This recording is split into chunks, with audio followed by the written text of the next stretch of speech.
निर्देश के अनुसार श्रवण करना, 16 माला का जप करना, हाँ, या साधु वैष्णवों की सेवा करना, हाँ। लेकिन अगर पंचरात्रिक विधि ठीक से कोई पालन नहीं करते हैं तो एक इम्पर्सनल मेंटेलिटी का चांस रह जाता है। शिव विग्रह की सेवा अगर नहीं करते तो एक निर्विशेष क्या कहते हैं, निर्विशेष चेतना बना हुआ रहता है। तो इसलिए भगवान के शिव विग्रह की सेवा करना बहुत महत्वपूर्ण है, जिसके द्वारा हम लोग भगवान के साथ हमारा प्रेममय संबंध जो है उसको जागृत कर सकते हैं। तो इसलिए श्रील प्रभुपाद जी इस्कॉन के भक्तों के लिए ये भागवत विधि और पंचरात्रि की विधि दोनों दिया है। समझ में आ रहा है? हाँ, हमारे जितने महान आचार्यगण हैं जो महाभागवत है, हाँ, गोस्वामीगण, पूर्वतन आचार्यगण, सभी व्यक्तिगण शिव विग्रह की पूजा करते थे। उनके पर्सनल डीटीज रहते थे। जैसे जीव गोस्वामी पाद का विग्रह है राधा दामोदर, रूप गोस्वामी पाद का विग्रह है राधा गोविंद जी, सनातन गोस्वामी का विग्रह है राधा मदन मोहन। ये सब बहुत विख्यात विग्रह है जो अलग अलग लीला की है उनके भक्तों के साथ। रघुनाथ दास गोस्वामी का विग्रह है राधा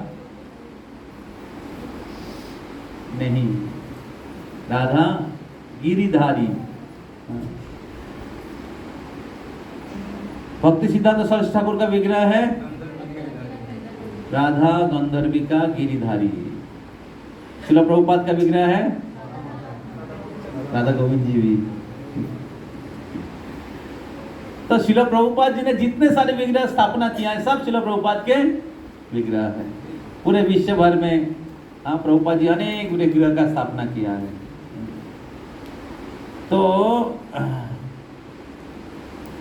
उनमें से बहुत विशेष हैं हमारे राधा गोविंद जी, क्योंकि उनकी स्थापना प्रभुपाद सबसे पहले कोलकाता में किए थे।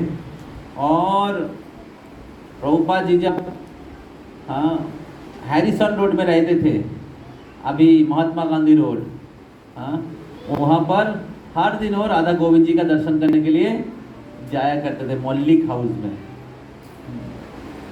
उनसे प्रार्थना करते थे कि कैसे मैं मेरे गुरु के इच्छा को पूरी कर सकूं, उनके लिए आशीर्वाद दीजिए।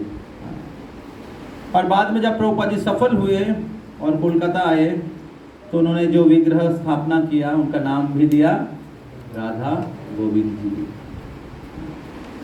तो राधा गोविंद जी बहुत स्पेशल है। राधा गोविंद जी अविदेह विग्रह है, संबंध अविदेह प्रयोजन। रूप गोस्वामी पाद का विग्रह है यार, हम लोग रूप गोस्वामी पाद के अनुयायी। तो इस प्रकार भक्ति का दो डिवीजन है। एक है भागवत विधि। भागवत विधि क्या है? श्रवण कीर्तन करना, नाम जप करना, भागवत श्रवण करना, वैष्णवों की सेवा करना, भागवत विधि। और पंचरात्रिक विधि क्या है? शिव विग्रह की सेवा, ये पंचरात्रि की विधि। ऐसे दीक्षा होता है, दीक्षा के समय जो यज्ञ होता है, पूजा होता है, क्या है? पंचरात्रिक विधि। भागवत विधि क्या है? हरिनाम जो मिला है गुरु से, और क्या? गुरु का उपदेश, मतलब उनका वाणी, और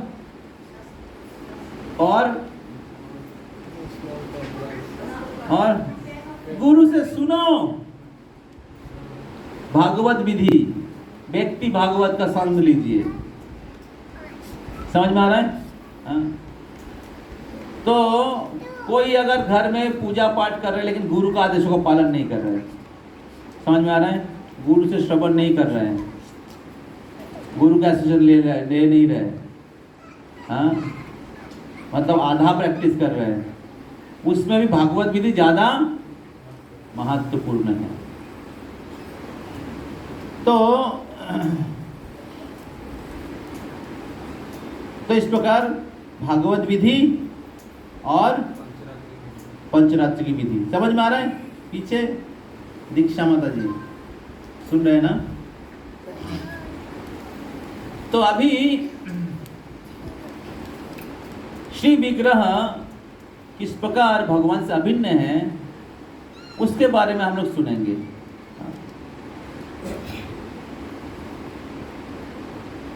तो भगवान के अनेक सारे अवतार हैं, राम, वराह, नरसिंह, है ना।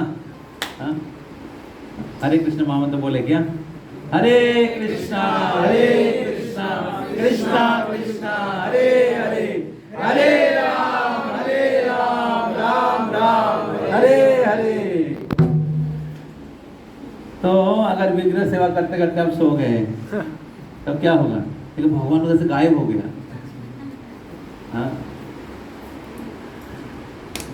तो क्या बोल रहा था मैं? भगवान के अनेक सारे अवतार हैं। ये जो भगवान के शिव विग्रह हैं ये भी भगवान के अवतार हैं। तो शिव विग्रह को कहा जाता है अर्चा अवतार। साधारणतः जीवात्मा इस भौतिक इंद्रियों से भगवान का दर्शन नहीं कर सकते। बहुत कुछ भाग्यवान व्यक्ति जब भगवान प्रकट होते हैं उस समय कुछ विशेष जो चुने हुए आत्माएं हैं वो भगवान के साक्षात दर्शन करने के सौभाग्य प्राप्त करते हैं।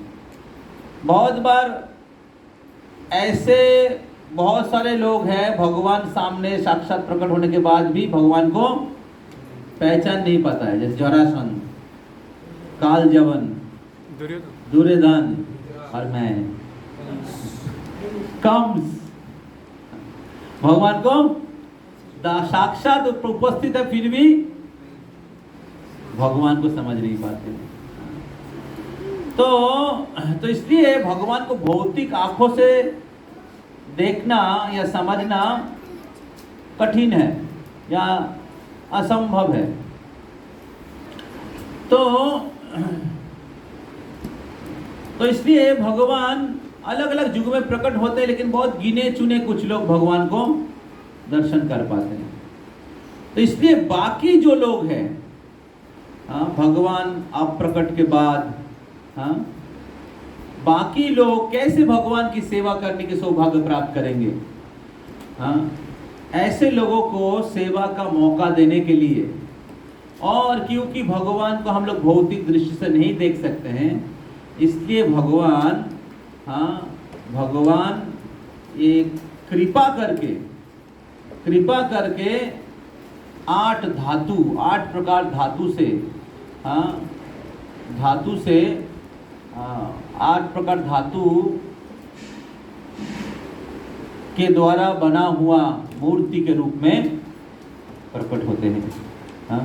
समझ में आ रहा है?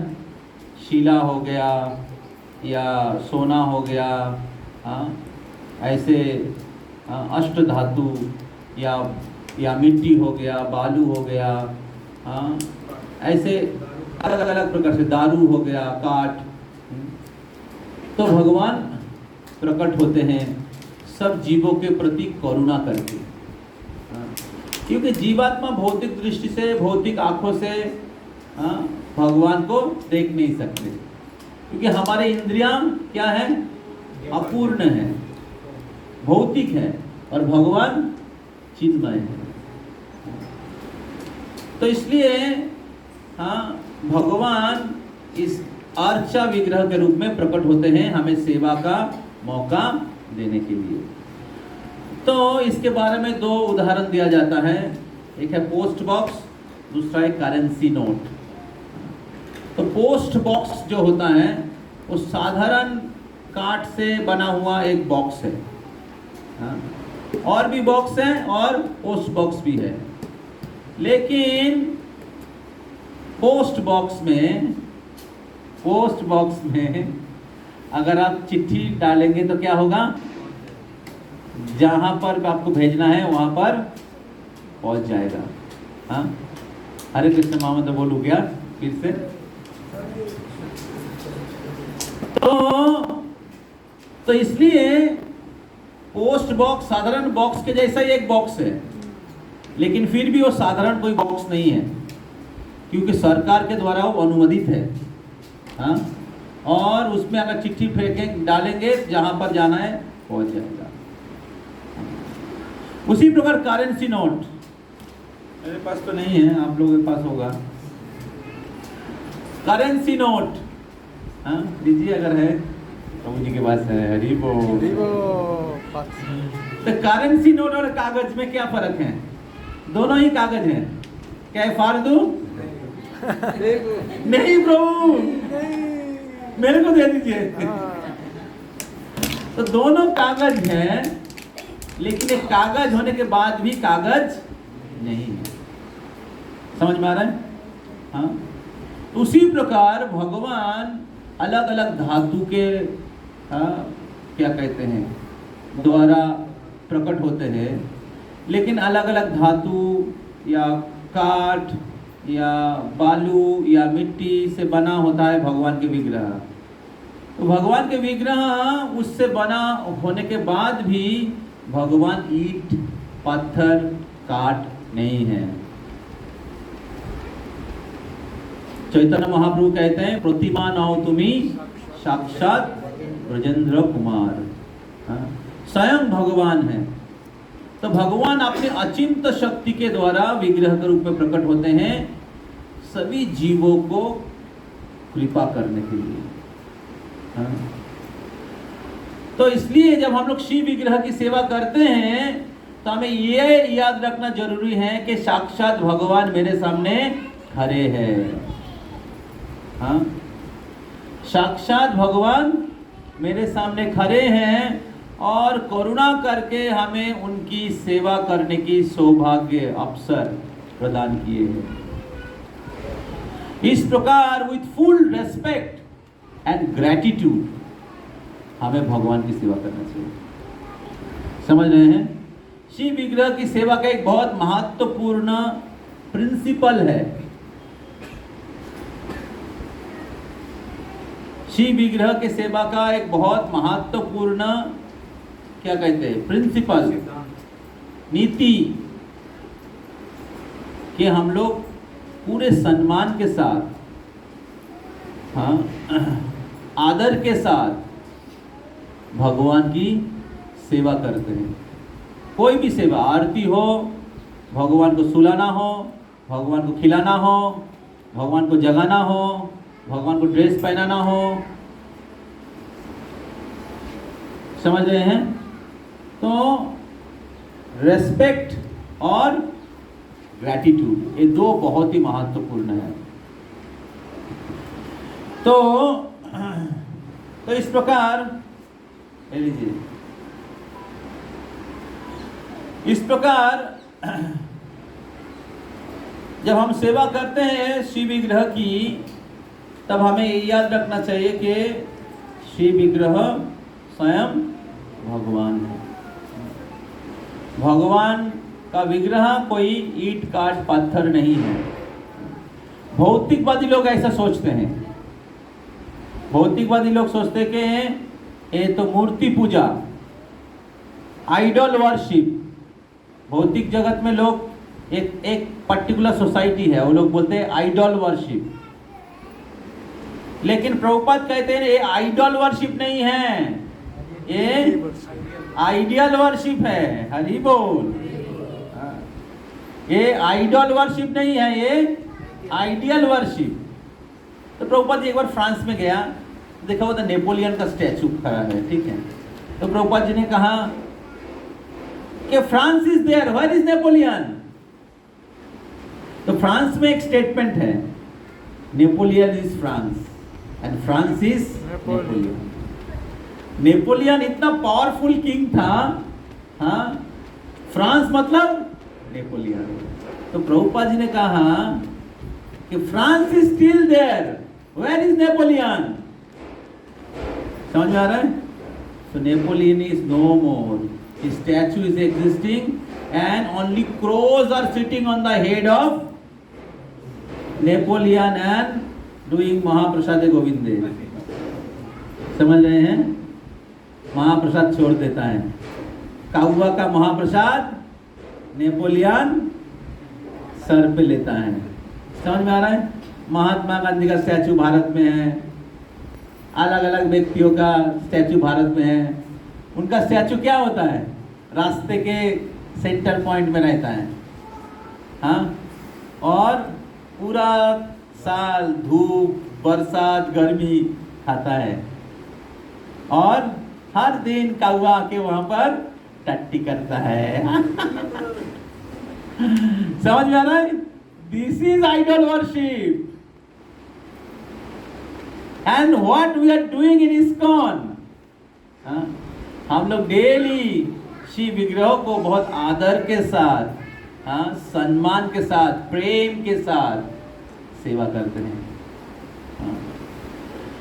भगवान को जगाया जाता है, फिर भगवान को जगाकर आरती किया जाता है, फिर भगवान दर्शन देते हैं, फिर भगवान का ड्रेसिंग होता है, स्नान करवाया जाता है, ड्रेसिंग होता है, और फिर नए ड्रेस में भगवान भोग लगता है, फिर नए ड्रेस में भगवान दर्शन देते हैं, फिर सब भक्त लोग धूमधाम से नाचते गाते हैं, आनंद देते हैं भगवान को।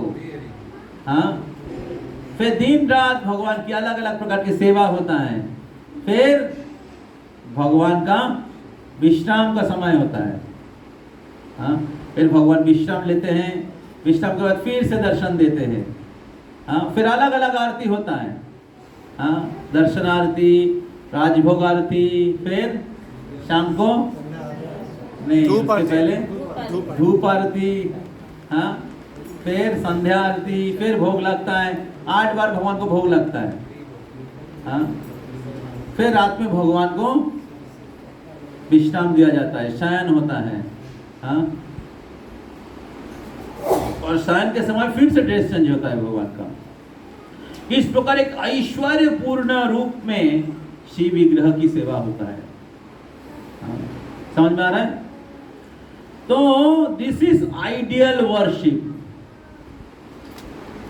जैसे एक महान व्यक्ति, महानुभाव, राजा धीराज, किसी देश के, महादेश के राजा,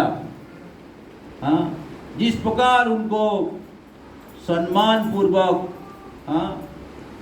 उनकी सेवा होता है, उनकी पूजा होता है, उसी प्रकार भगवान का सेवा होता है। समझ में आ रहा है? तो जो भगवान की सेवा करते, क्या वो लोग मूर्ख हैं कि किसी पत्थर का इस प्रकार सेवा करते हैं? मूर्ख हैं? पढ़ाई लिखाई नहीं जानते? सब बड़े बड़े राजा महाराज लोग, अम्बरीश महाराज, पृथु महाराज, युधिष्ठिर महाराज, बड़े बड़े मुनि ऋषि लोग, नारद मुनि, ब्रह्मा जी, शिव जी, कौन नहीं है?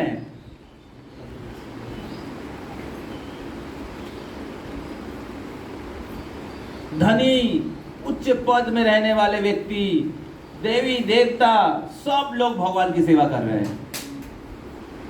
मतलब शिव विग्रह की सेवा कर रहे हैं। समझ रहे हैं? कुछ कुछ विग्रह है स्वयंभू, सेल्फ मैनिफेस्टेड। समझ में आ रहा है? कुछ कुछ विग्रह जो है स्वयंभू विग्रह, जैसे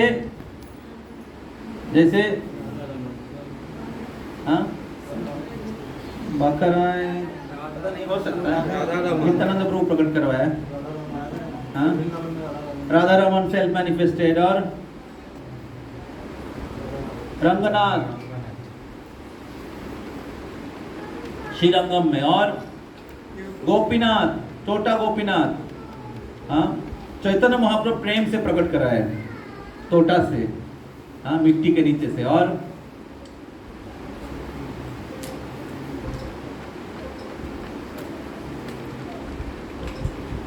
ऐसे बहुत सारे विग्रह हैं पूरे पृथ्वी पर जो स्वयं प्रकट विग्रह है। और एक विग्रह है जो देवता के द्वारा प्रतिष्ठित है। ब्रह्मा जी ने प्रतिष्ठा किया, शिव जी ने प्रतिष्ठा किया, और भी बहुत सारे देवी देवता लोगों ने प्रतिष्ठित विग्रह है। वो बहुत ही स्पेशल है विग्रह, सेल्फ मैनिफेस्टेड विग्रह, स्वयंभू विग्रह और देवता के द्वारा प्रतिष्ठित विग्रह है।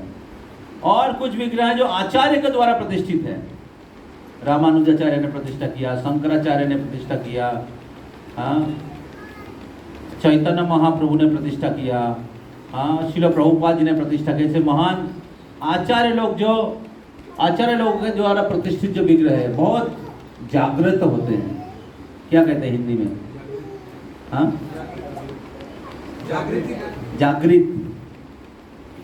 जागृत विग्रह है। सही हिंदी है क्या? जागृतिक।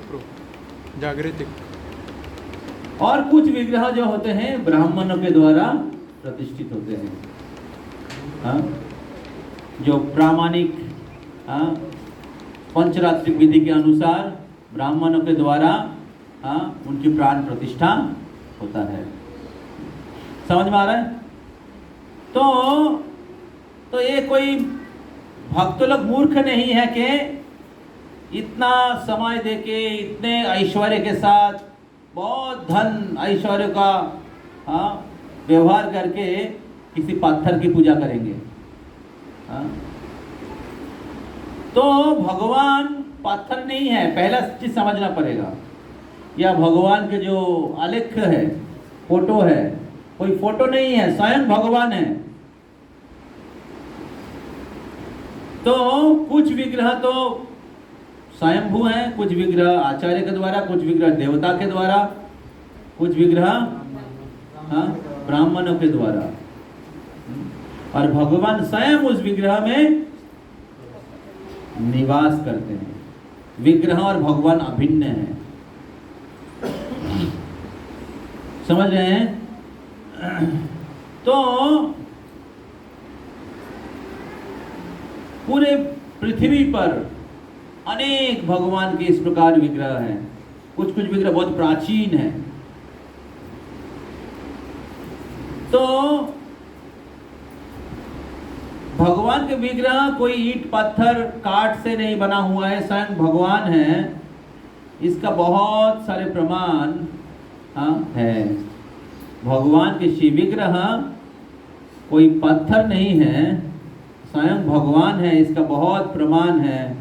भगवान शिव विग्रह के रूप में भक्तों के साथ लीला करते हैं, आदान प्रदान करते हैं। जैसे भगवान अवतार के रूप में आते तो अलग अलग लीला करते हैं। जैसे भगवान श्री कृष्ण अलग अलग गोपियों के घर जाते और मक्खन चुराते थे, गोवर्धन धारण किए, अलग अलग कृष्ण की लीला है। उस प्रकार शिव विग्रह की भी लीला है। तो फिर कैसे बोल सकते हैं पत्थर है? नेहुना में गोपीनाथ जी माधवेंद्रपुरी के लिए खीर चोरी किया। साक्षी गोपाल वृंदावन से साक्षी देने के लिए उसको साक्षी मान के शादी किया था छोटा विप्र। फिर जब वो उसका जो ससुर है वो उसके साला है मानने के लिए तैयार नहीं थे, तब वृंदावन में गए। लेकिन कौन साक्षी था? बोले गोपाल जी साक्षी था। गोपाल वो भी साक्षी देता है क्या? वो तो पत्थर है। बोले नहीं, स्वयं भगवान साक्षी के रूप में है। तो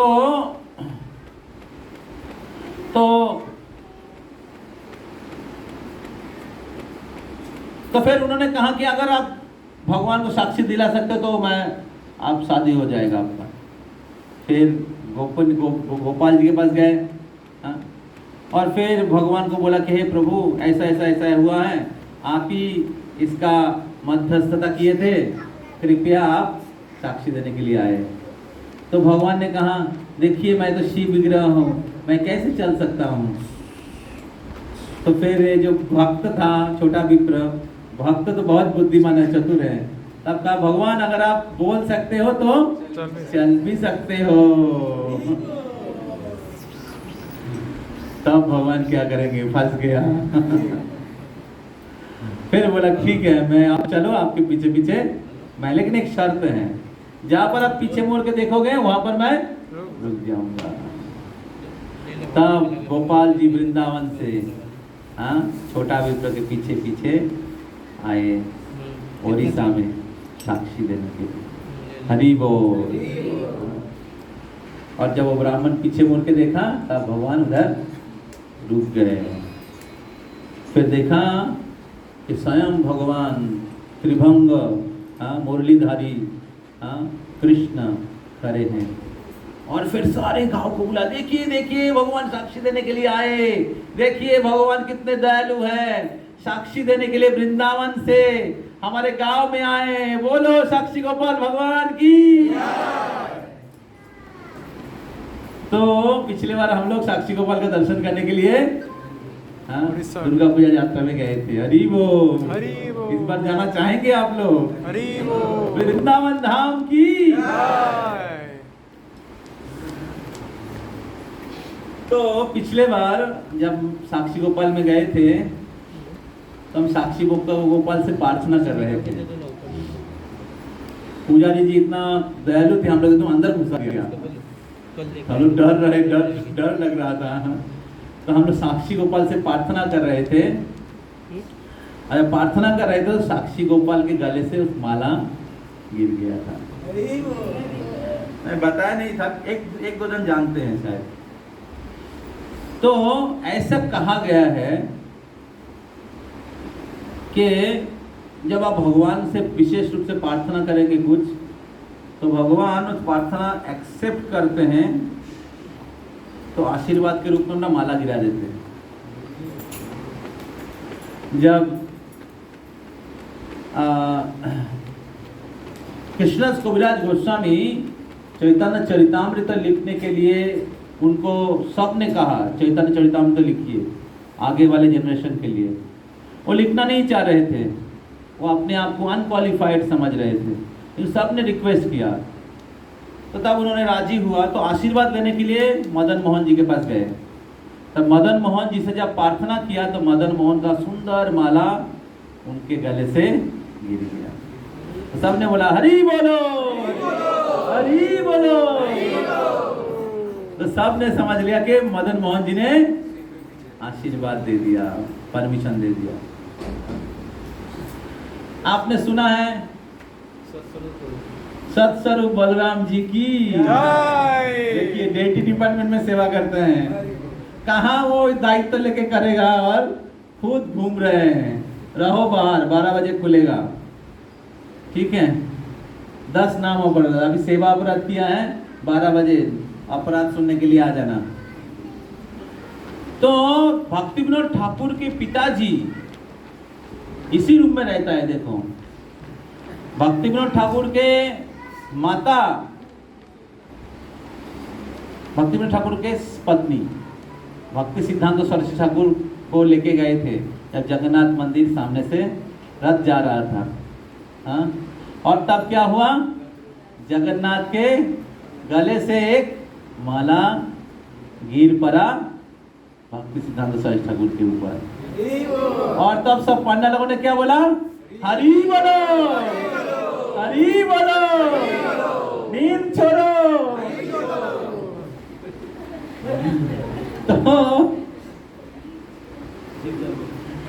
तो सब पांडा लोगों ने आशीर्वाद किया कि ये जो बच्चा है आगे चल के जगन्नाथ का महान भक्त बनेगा।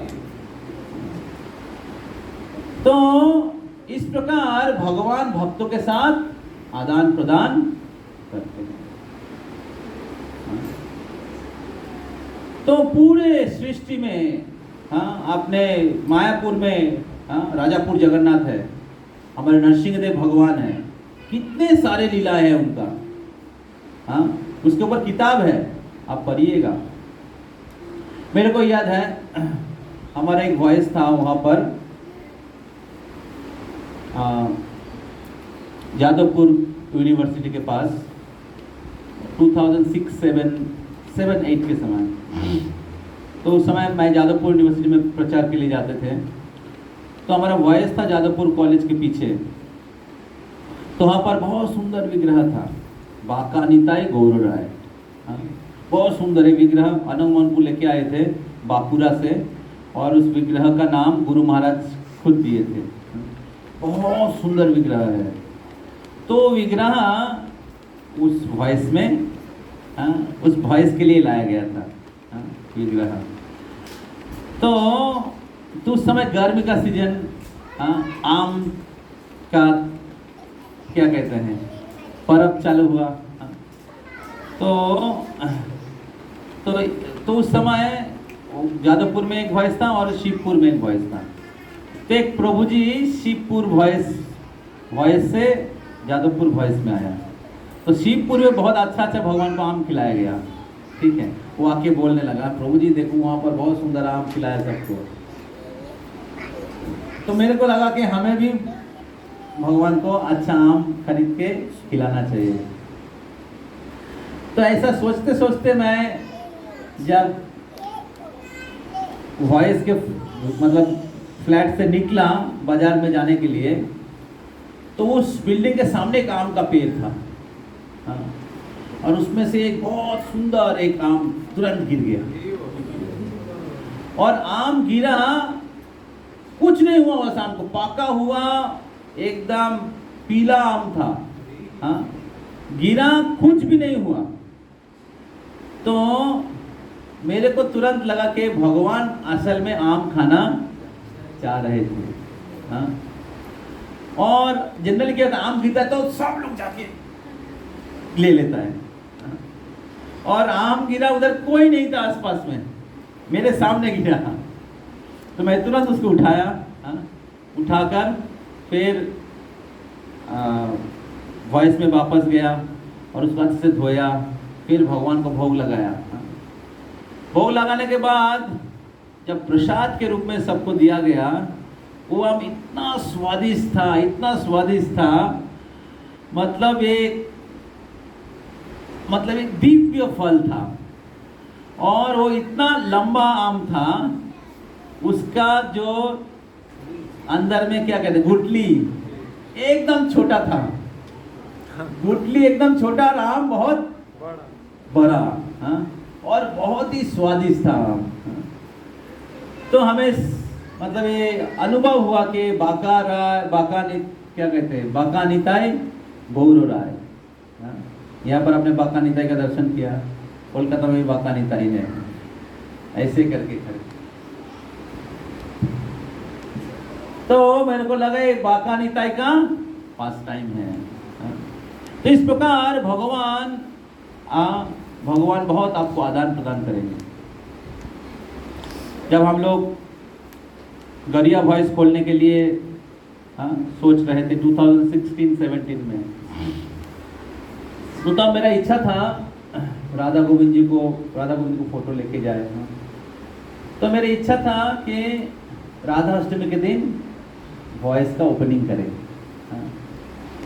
तो उस समय बहुत कम डिवोटीज थे, ऐसे कोई गृहस्थ डिवोटीज कोई नहीं था, जस्ट यूथ के कुछ डिवोटीज थे, 2-3 बैच था।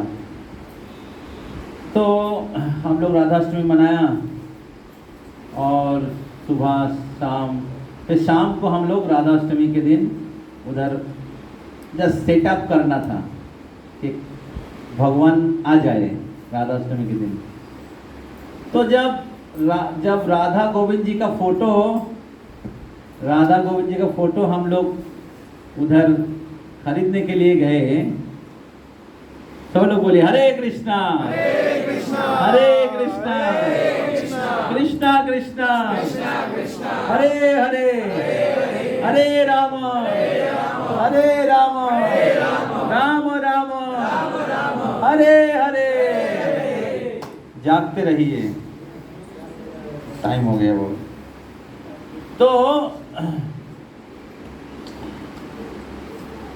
तो जब खरीदने के लिए गया, तब वो जो मैचलेस गिफ्ट शॉप था तब ऊपर था। मैचलेस गिफ्ट शॉप में वो जो सब कुछ बेचता है, बोला प्रभु जी एक विग्रह है, ठीक, एक फोटो है जो क्या कहते हैं थोड़ा डिस्प्यूट है, रिजेक्टेड है, ये मतलब ये कोई खरीद नहीं रहा है, अगर आपको पसंद नहीं ले सकते हैं, ठीक है। तो मैं गया उधर वो फोटो देखने के लिए। हाँ, तो मैं देखा कि वो जो फोटो था सबसे सुंदर फोटो था। मेरे को वही ड्रेस वाला फोटो लेना था। भगवान का बहुत सारा ड्रेस है, राधा गोविंद जी को कुछ ड्रेस भक्त को बहुत पसंद है, तो वो ड्रेस मेरा बहुत पसंद था। तो मेरे को फोटो देख के तुरंत पसंद हो गया। और वो फोटो में थोड़ा डिस्प्यूट था, बहुत ज़्यादा कुछ नहीं था, ठीक है, इसलिए बहुत लोगों ने वो फोटो सेल नहीं हो रहा था, ठीक है। तब मैं फोटो अच्छे से देखा वो जो फोटो था वो राधा अष्टमी का फोटो था और राधा रानी का चरण दर्शन हो रहा है। हरि बोल। तो कोलकाता में राधा अष्टमी के दिन में राधा रानी का चरण दर्शन होता है और मायापुर में गोपाष्टमी के दिन राधा रानी का चरण दर्शन होता है। तो मेरे को समझ में आ गया कि राधा अष्टमी का ड्रेस है, राधा अष्टमी के दिन का फोटो है। तो मेरा इच्छा था राधा अष्टमी के दिन का वॉइस का ओपनिंग हो।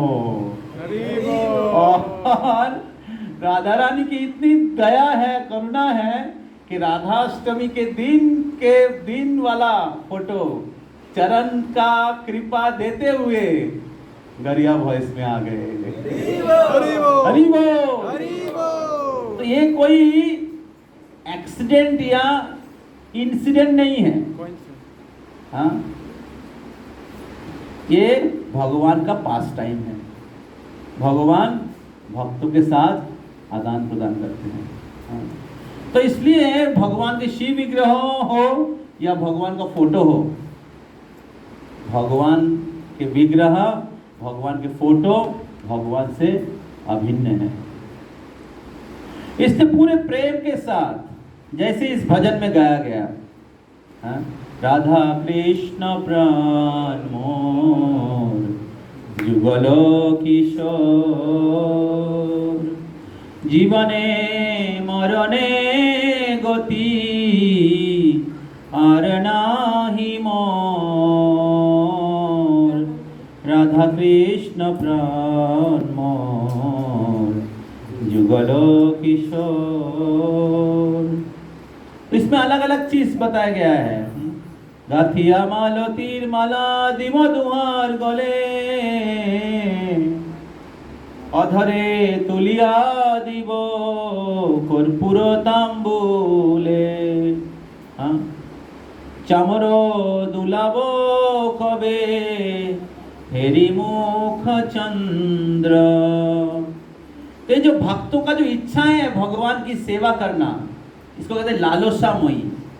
हाँ, भक्तों का सेवा, जैसे जैसे भक्त 16 माला जप करते हैं, भक्ति में आगे बढ़ते हैं, तो उनको भगवान की सेवा करने की इच्छा बढ़ता है। कब ऐसा दिन होगा, मैं भगवान का चामर दुलाऊंगा, मैं भगवान को श्रृंगार करूंगा, मैं भगवान को भोग लगाऊंगा, भगवान को खिलाऊंगा, मैं भगवान को, हाँ, भगवान को चामर दुलाऊंगा।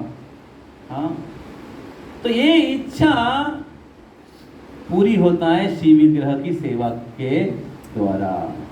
हाँ, शिव विग्रह कृपा करके ये इच्छा पूरी कराते हैं। हाँ, इस प्रकार शिव विग्रह के सेवा करने के द्वारा भगवान के साथ हमारा प्रेम क्या होता है, और परिपक्व होता है और वर्धित होता है। तो इसलिए हर व्यक्ति को, विशेष करके गृहस्थों को, अपने घर में शिव विग्रह की सेवा 100% करना पड़ेगा। समझ में आ रहा है? हाँ? जो लोग मंदिर में रहते हैं, सब ग्रुप में भेजा गया था क्या? जो लोग मंदिर में रहते हैं तो वहां पर मंदिर में विग्रह होता है और सब लोग मंदिर में, जैसे हम लोग अभी मंदिर में हैं, तो मंदिर में विग्रह है और उस विग्रह की सब लोग सेवा करते हैं। उसमें आरती में भाग लेना, हाँ, भगवान के सामने नृत्य करना, भगवान के लिए भोग लगाना, हाँ, भगवान के लिए रसोई करना, भगवान के लिए माला बनाना, कीर्तन करना, सभी विग्रह सेवा के भीतर आता है। समझ रहे हैं? अभी जो लोग मंदिर में नहीं रहते हैं, वो क्या करेंगे? क्या करेंगे? যারা মন্দিরে থাকে না, বাড়িতে থাকে, তারা কি করবে? তারা শুধু খাবে আর ঘুমাবে। কি করবে?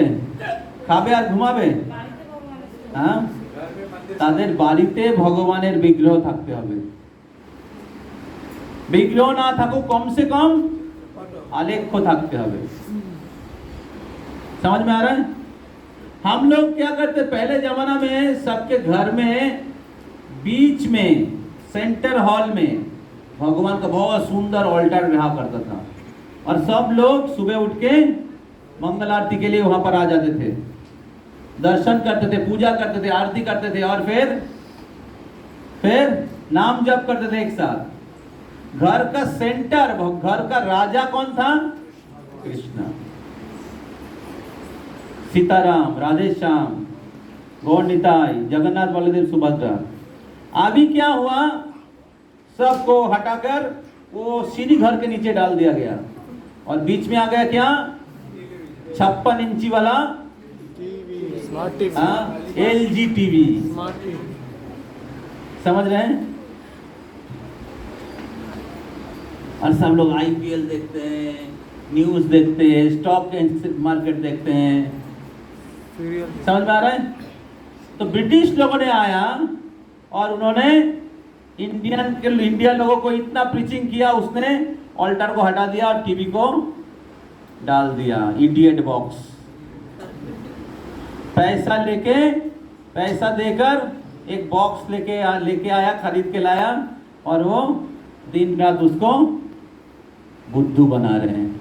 और हम लोग मनुष्य जीवन का सबसे कीमती समय भगवान की सेवा नहीं करके टीवी का सेवा कर रहे हैं।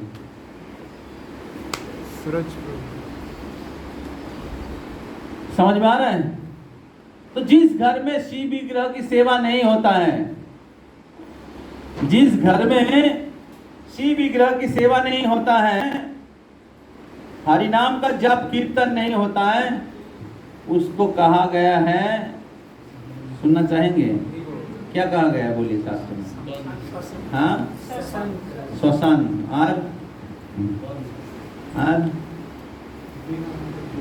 আর সাপের গর্ত। हरे कृष्ण। समझ में आ रहा है?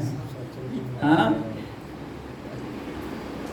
तो जिस घर में भगवान की सेवा पूजा नहीं होता है, जिस आंख से भगवान की दर्शन नहीं होता है, वो मयूर के पुच्छ के जैसा है। मयूर के पुच्छ आंख जैसा देखने में लगता है, लेकिन उससे दर्शन नहीं होता है। उसी प्रकार जिस घर में भगवान की सेवा पूजा नहीं होता है, सांप का क्या कहते हैं हिंदी में? हाँ? सांप का बिल है। इसका मतलब है उस बिल में कौन रहता है? सांप। तो जिस घर में भगवान की सेवा नहीं होता है, उस घर में कौन रहता है? सांप लोग रहते हैं। समझ रहे? सांप क्या होता है? ईर्ष्या, हिंसा, देश।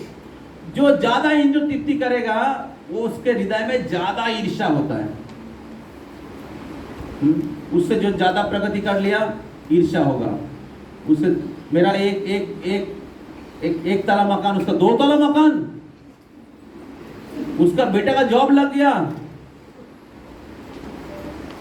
वो डॉक्टर मेडिकल कॉलेज में, तुमको भी होना पड़ेगा, पढ़ो अच्छे से। उसके घर में फ्रिज आ गया, 4 चक्का आ गया, हमें भी होना चाहिए। समझ में आ रहा है? इस प्रकार क्या होता है? ईर्ष्या रहता है।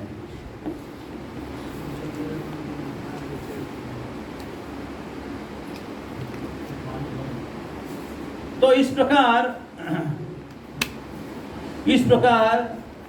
जो लोग 16 माला जप कर रहे हैं, विशेष करके, एक्चुअली विग्रह सेवा 16 माला जरूरत नहीं होता है। हाँ? आलेख्य सेवा सब लोग कर सकते हैं। आलेख्य में भगवान बहुत ज्यादा दयालु होता है, भगवान का फोटो। तो भगवान कहते अपराध नहीं लेते हैं आलक्ष्य के रूप में, समझ रहे हैं। प्रभुपाद जैसे प्रैक्टिस डेटी, समझ में आ रहा है। प्रैक्टिस जैसे बच्चे को दिया जाता है ना, छोटा भगवान का खिलौना दिया जाता है, प्रैक्टिस क्या उनके साथ भगवान का थोड़ा अटैचमेंट बढ़े। उसी प्रकार गृहस्थ के घर में अगर आलेख्य होता है और दो डेटी हैं जो कोई अपराध नहीं लेते हैं, वो है गौर निताई जगन्नाथ बलदेव सुभद्रा महारानी। ये कोई भी इनका सेवा कर सकता है, বুঝতে পারছেন। হ্যাঁ, তাই গৃহস্থদের 100% ভগবানের সেবা করতে হবে।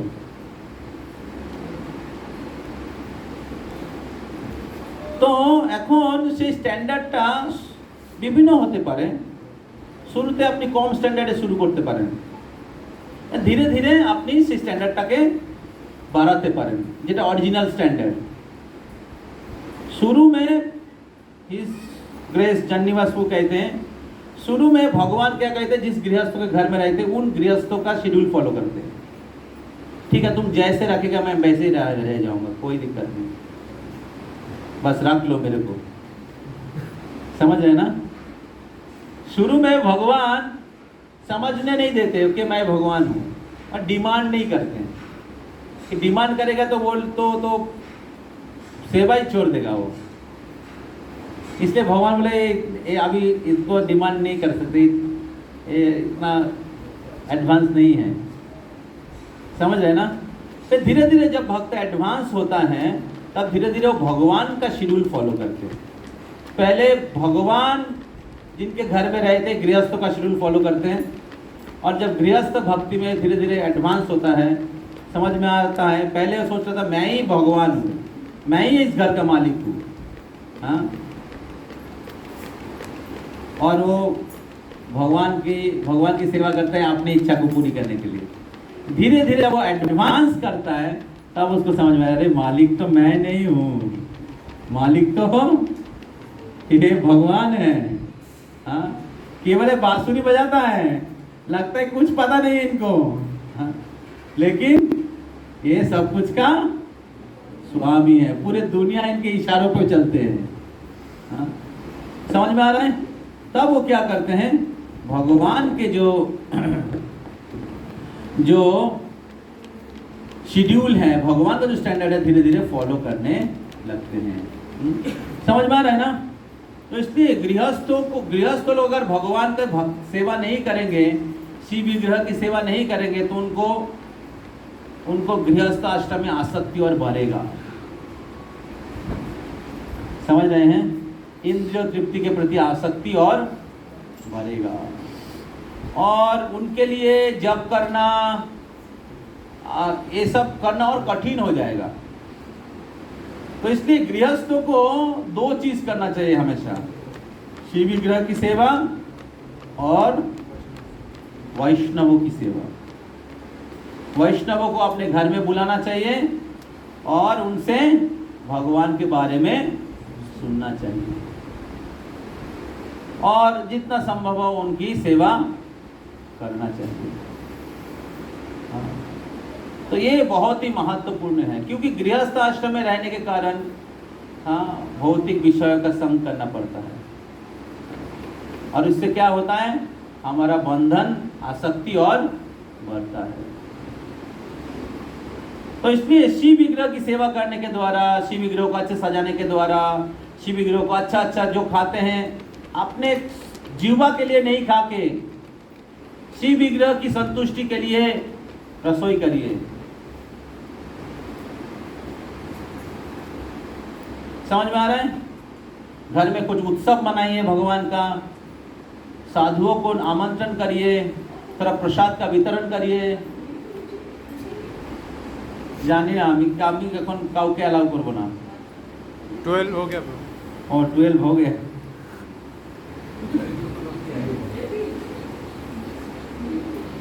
तो वो ऑल्टर है ना, तो हमारे लैंग्वेज और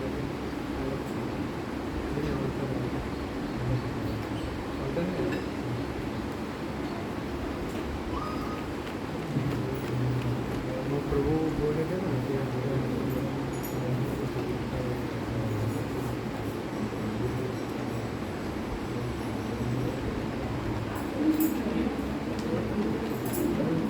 আর তো লাস্ট দিন, আর কি হবে?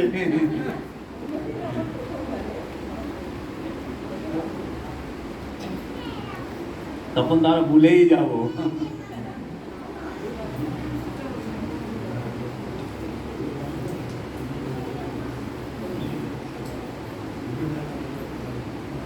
पाँच मिनट। तो क्या बोल रहा था मैं? 5 मिनट खोल दीजिए। हाँ, गृहस्थों को घर में आमंत्रण देना चाहिए। 12-15 में खोल दीजिए। हाँ, क्या? तो गृहस्थों के लिए बहुत महत्वपूर्ण है कि घर में विग्रह की सेवा करें। तो फिर क्या होगा? उनको भगवान के सानिध्य का अनुभव होगा। हाँ, भगवान का नहीं तो क्या होता है, गृहस्थ आश्रम में बहुत सारा भौतिक दायित्व रहता है।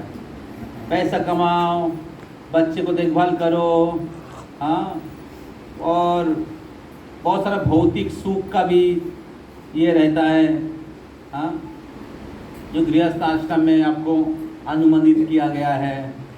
तो ये सारे चीज़ से क्या होता है, एक मैटेरियल कॉन्शसनेस, हाँ, वो पैदा होता है। हृदय में भक्ति भाव नहीं रहता है।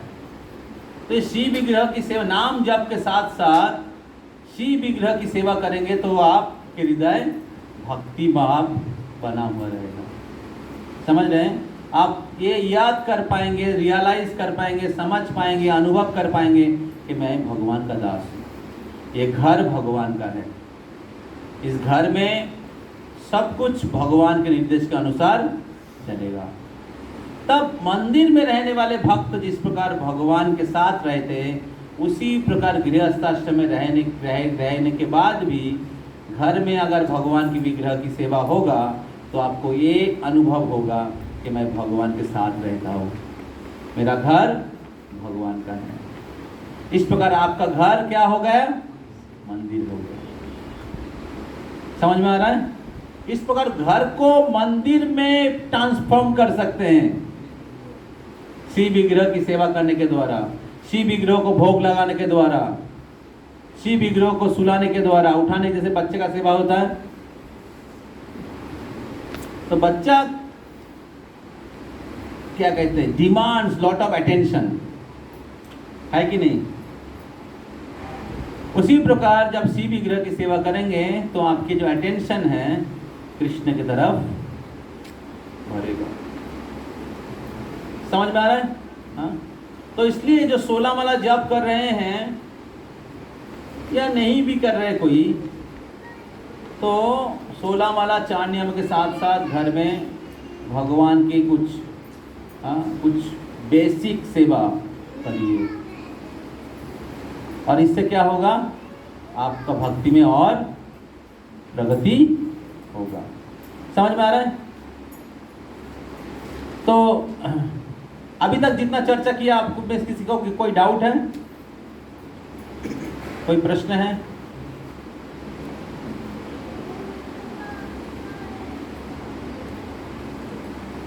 नहीं ना? ठीक है। तो अभी हम लोग चर्चा करेंगे और 5 मिनट, और उसके बाद कैसे विग्रह की सेवा करना है वो सिखाएंगे। आरती, विशेष करके आरती। तो विग्रह सेवा के सबसे महत्वपूर्ण प्रिंसिपल क्या है? प्रिंसिपल को क्या कहते हैं हिंदी में? नीति या सिद्धांत? सिद्धांत अलग होता है, सिद्धांत मतलब कंक्लूजन, नीति ठीक है, नीति, प्रिंसिपल मतलब नीति। तो विग्रह सेवा के सबसे महत्वपूर्ण नीति है, पहला है पंक्चुअलिटी, टाइम पे चालू करना चाहिए। समझ रहे हैं? तो और टाइम पे खत्म करना चाहिए। तो अगर आपने सोचा कि हमारे घर में डेली भगवान को 6 बजे उठाऊंगा, ओरिजिनल स्टैंडर्ड टाइम है 4 बजे उठाना और 4:30 बजे दर्शन देते भगवान, लेकिन आप गृहस्थों के लिए थोड़ा छूट दिया हुआ है। समझ रहे हैं? तो मैं एग्जाम्पल के हिसाब से बोल रहा हूँ कि सपोज आपने सोचा कि 6 बजे हम भगवान को उठाएंगे, तो डेली 6 बजे उठाना चाहिए। समझ रहे ना? एक दिन 6 बजे, अगले दिन 8 बजे, और एक दिन उठाया नहीं, तो इसमें क्या होता है? अपराध होता है। मतलब उसमें भगवान आदान प्रदान नहीं करेंगे, क्योंकि भगवान के साथ आप ये मतलब क्या कहते हैं, आप मतलब आपको समझ में नहीं आएगा कि वो भगवान है। जब आप सेवा ठीक से करेंगे तो भगवान क्या करेंगे? समझाएंगे आपको कैसे मैं हूँ, आपका सेवा ले रहा हूँ। समझ में आ रहा है ना? हाँ, क्योंकि आप अगर भगवान को मिस यूज करते हैं, थोड़ा भगवान शुरू में अपराध माफ कर देंगे, अपराध नहीं लेंगे, लेकिन ये तो ऑलरेडी कॉम्प्रोमाइज स्टैंडर्ड है ना? ये तो already 2nd level, 3rd level, 4th level है ना? गृहस्थों के सुविधा के अनुसार है, उतना आप ठीक से पालन करिए। तो पहला है पंक्चुअलिटी, टाइम से होना चाहिए। हाँ, जैसे सपोज भगवान को आप भोग लगाते 8 बजे, सपोज आप लोग 8:30 बजे ऑफिस के लिए चले जाएंगे, तो आपके घर में भगवान को भोग लगेगा 8 बजे, ठीक है? आपके सुविधा के अनुसार आपका शेड्यूल भगवान फॉलो कर रहे हैं। समझ में आ रहा है ना? मंदिर में भगवान को 8 टाइम भोग लगता है, लेकिन आप लोग रसोई करेंगे 2 बार घर में, भगवान को 2 बार भोग लगाया। समझ रहे हैं? कोई हाई फाई स्टैंडर्ड नहीं है। समझ में आ रहा है ना सबको? सबाई बुझते पारছেন? যতবার খাবেন ততবার না, যতবার খাবেন না, যতবার রান্না করবেন। খাচ্ছেন তো 4 বার, ভোগ লাগা রান্না হচ্ছে 2 বার, ভোগ লাগছে 2 বার, ভগবান খাচ্ছে, আপনি খাচ্ছেন 4 বার। তাহলে এটা ভালো স্ট্যান্ডার্ড না একদম নো স্ট্যান্ডার্ড? এটাকে যদি আমরা ঠিক পালন না করি, তার মানে তো আমরা একদমই জড়বাদী লোক। বোঝা যাচ্ছে না? হ্যাঁ, তো এখন এই স্ট্যান্ডার্ডের মধ্যে আমাদের পাঞ্চুয়ালিটিটা ফলো করতে হবে শুরুর দিকে। তারপর আপনি ধীরে ধীরে আরো অগ্রগতি করুন। তখন ভগবানের স্ট্যান্ডার্ড না 4:30টায় মঙ্গল আরতি করব, বা 5টায় মঙ্গল আরতি করব, ঠিক আছে? বা 8টায় ভোগ লাগবে, হ্যাঁ, এই সময় আমি উঠাবো, এই সময় ঘুম পাড়াবো। হ্যাঁ, বোঝা যাচ্ছে? तो खोल दीजिए। हाँ, तो पहला पॉइंट मैं क्या बोला? ऑनलाइन में जो डिवोटीज हैं, हम लोग डेटी वर्शिप के ऊपर चर्चा कर रहे हैं अभी, तो आप लोग सुनते रहिए कैसे डेटी वर्शिप करना चाहिए।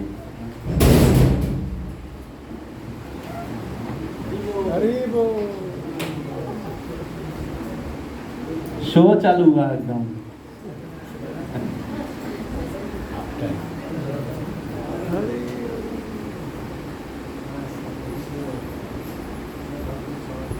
और कौन कौन है जो नहीं आया? हिमानीश प्रभु,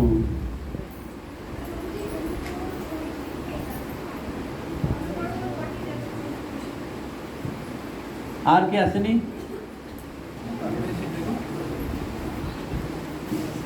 आर के असनी। ओके, तो हम लोग क्या चर्चा कर रहे थे? हाँ हाँ, পাঞ্চুয়ালিটি। তো প্রথম প্রিন্সিপাল হচ্ছে বিগ্রহ সেবার যে পাঞ্চুয়ালিটি, টাইম মতো করা উচিত। যেইটাই আপনি স্ট্যান্ডার্ড বানিয়েছেন আপনার সুবিধা অনুসারে, সেই স্ট্যান্ডার্ডটা অ্যাটলিস্ট ধরে রাখুন। বোঝা যাচ্ছে? 2 নম্বর প্রিন্সিপাল হচ্ছে ক্লিনলিনেস। ক্লিনলিনেস মানে হচ্ছে পরিষ্কার পরিচ্ছন্ন রাখা। আপনি যখন শিববিগ্রহ সেবা করতে যাবেন, পরিষ্কার পরিচ্ছন্ন হয়ে স্নান করে ফ্রেশ বস্ত্র পরে সেবা করতে যাবেন। বুঝতে পারছেন? 2 নম্বর হচ্ছে আপনি যে ভগবানের সেবা করছেন অল্টারে, ভগবানের অল্টার, ভগবানের বাসন কোসন, ভগবানের ছবি, সেগুলো যেন পরিষ্কার পরিচ্ছন্ন থাকে। বোঝা যাচ্ছে? हाँ, जब आप सेवा कर रहे हैं भगवान के ऑल्टर्स, हाँ, भगवान का फोटो, भगवान का प्लेट साफ सुथरा रहना चाहिए।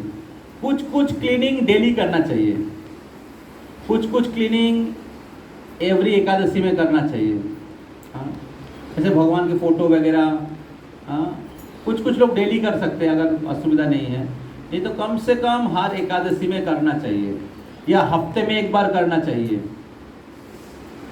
समझ में आ रहा है? हाँ, तो कभी कभी देखा जाता है कि किसी व्यक्ति के घर में भगवान का फोटो एकदम धूल जमा हुआ है, हाँ, और ऑल्टर में भी अलग अलग धूल जमा हुआ है। वो आरती का जो, हाँ, क्या कहते हैं वो, पंच प्रदीप है और वो घंटी है, कितने दिन से ठीक से नहीं धोया, वो एकदम वो काला हो गया है। उसको धोने के लिए इमली व्यवहार किया जाता है। इमली से धोएंगे पीतल, क्या होगा, चमकता है।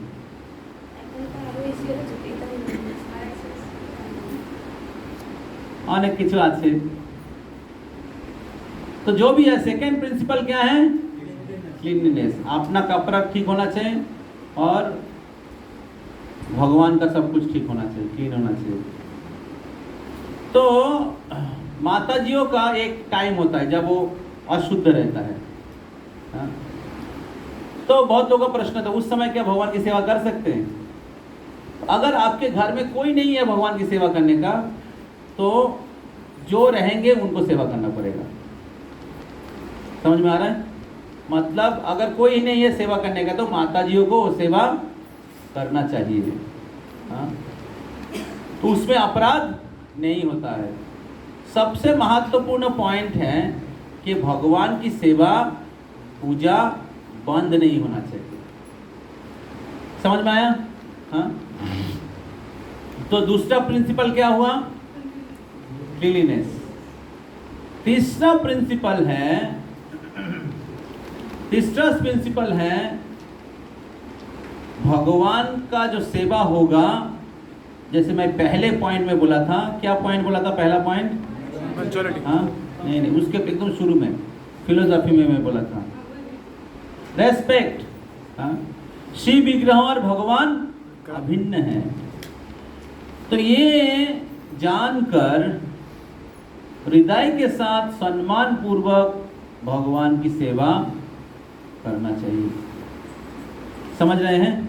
हाँ, और तो ये 3 नंबर जो पॉइंट है, 3 नंबर प्रिंसिपल जो है, प्रिंसिपल में बहुत, क्या कहते हैं, सम्मान पूर्वक, आदर के साथ, श्रद्धा के साथ, विनम्रता के साथ भगवान की सेवा करना पड़ेगा। और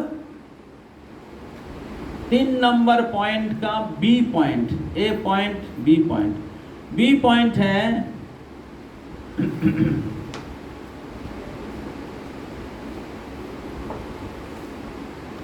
जो हम लोग शिव विग्रह की सेवा करते हैं, वो गुरु के माध्यम से करते हैं। शिव विग्रह की जो सेवा करते हैं, असल में गुरु शिव विग्रह की सेवा करते हैं।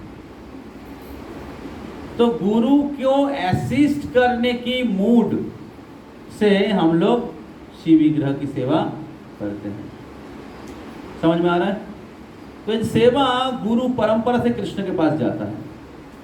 असल में हम लोग सेवा करने के लिए योग्य नहीं है, लेकिन गुरु कृष्ण को कहते हैं, कृष्ण ये डिवोटी बहुत सिंसियर है, आपकी सेवा करना चाहते हैं, कृपया इनकी सेवा को स्वीकार करिए। तब कृष्ण बोले ठीक है, आपने कहा तो मैं इनकी सेवा स्वीकार करता हूँ। समझ रहे हैं? तो इस प्रकार गुरु के कहने माफिक कृष्णा हम लोग की सेवा स्वीकार करते हैं। तो इसलिए जब हम लोग सेवा करते गुरु के आश्रय में, इसलिए जब हम लोग भगवान को कुछ भी चीज निवेदन करते हैं, सबसे नीचे गुरु परंपरा होता है, उसके पहले अपना गुरु होता है, फिर गुरु परंपरा, श्रील प्रभुपाद, भक्ति सिद्धांत सरस्वती ठाकुर, भक्ति गौर किशोर दास जी महाराज, और ऐसे, हाँ, फिर भगवान के विग्रह होते हैं। समझ में आ रहा है?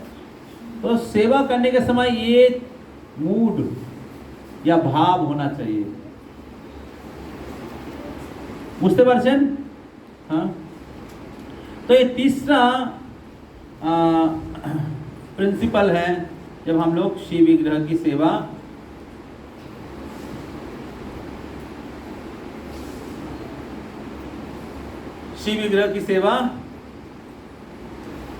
कर रहे हैं।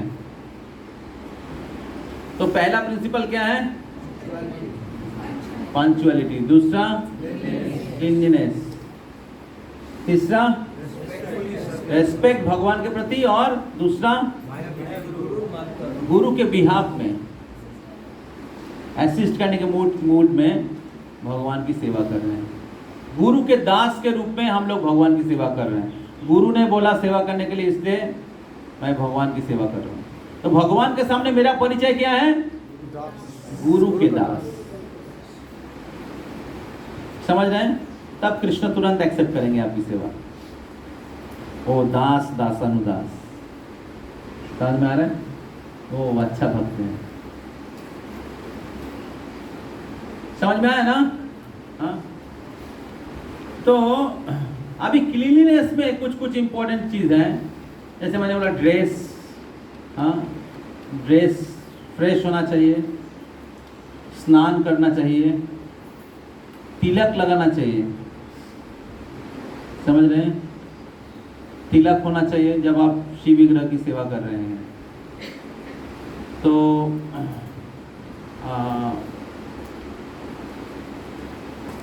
नॉर्मली प्रभु जी के लिए धोती कुर्ता होना चाहिए और माता जियों के लिए साड़ी होना चाहिए जब आप शिव विग्रह की सेवा कर रहे हैं।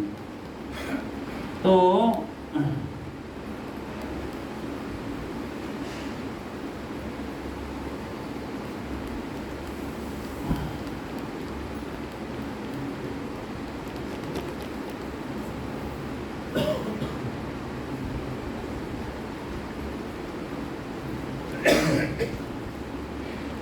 तो ये है प्रिंसिपल।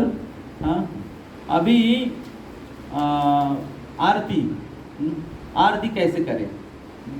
तो मैंने ऑलरेडी बोला आपको कि आरती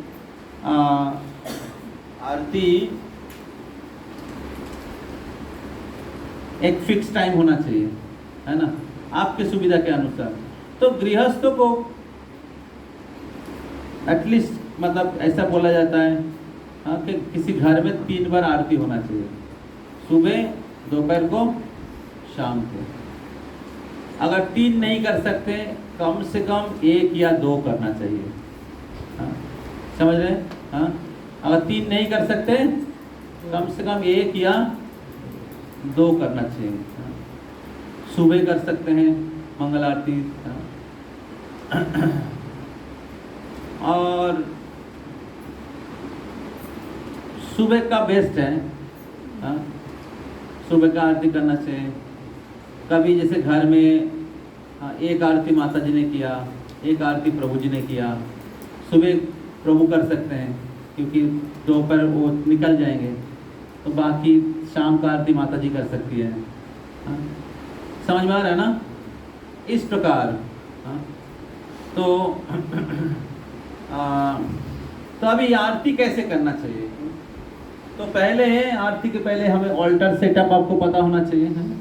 तो सबके ऊपर राधा कृष्ण, हमारे मंदिर के लिए, कोलकाता के भक्तों के लिए, तो कोलकाता मंदिर में जो राधा गोविंद जी, जगन्नाथ बलदेव सुभद्रा महारानी है, ये जो विग्रह हैं, ये कोलकाता मंदिर के जो गृहस्थ डिवोटीज हैं, उनके घर में यही विग्रह रहना चाहिए।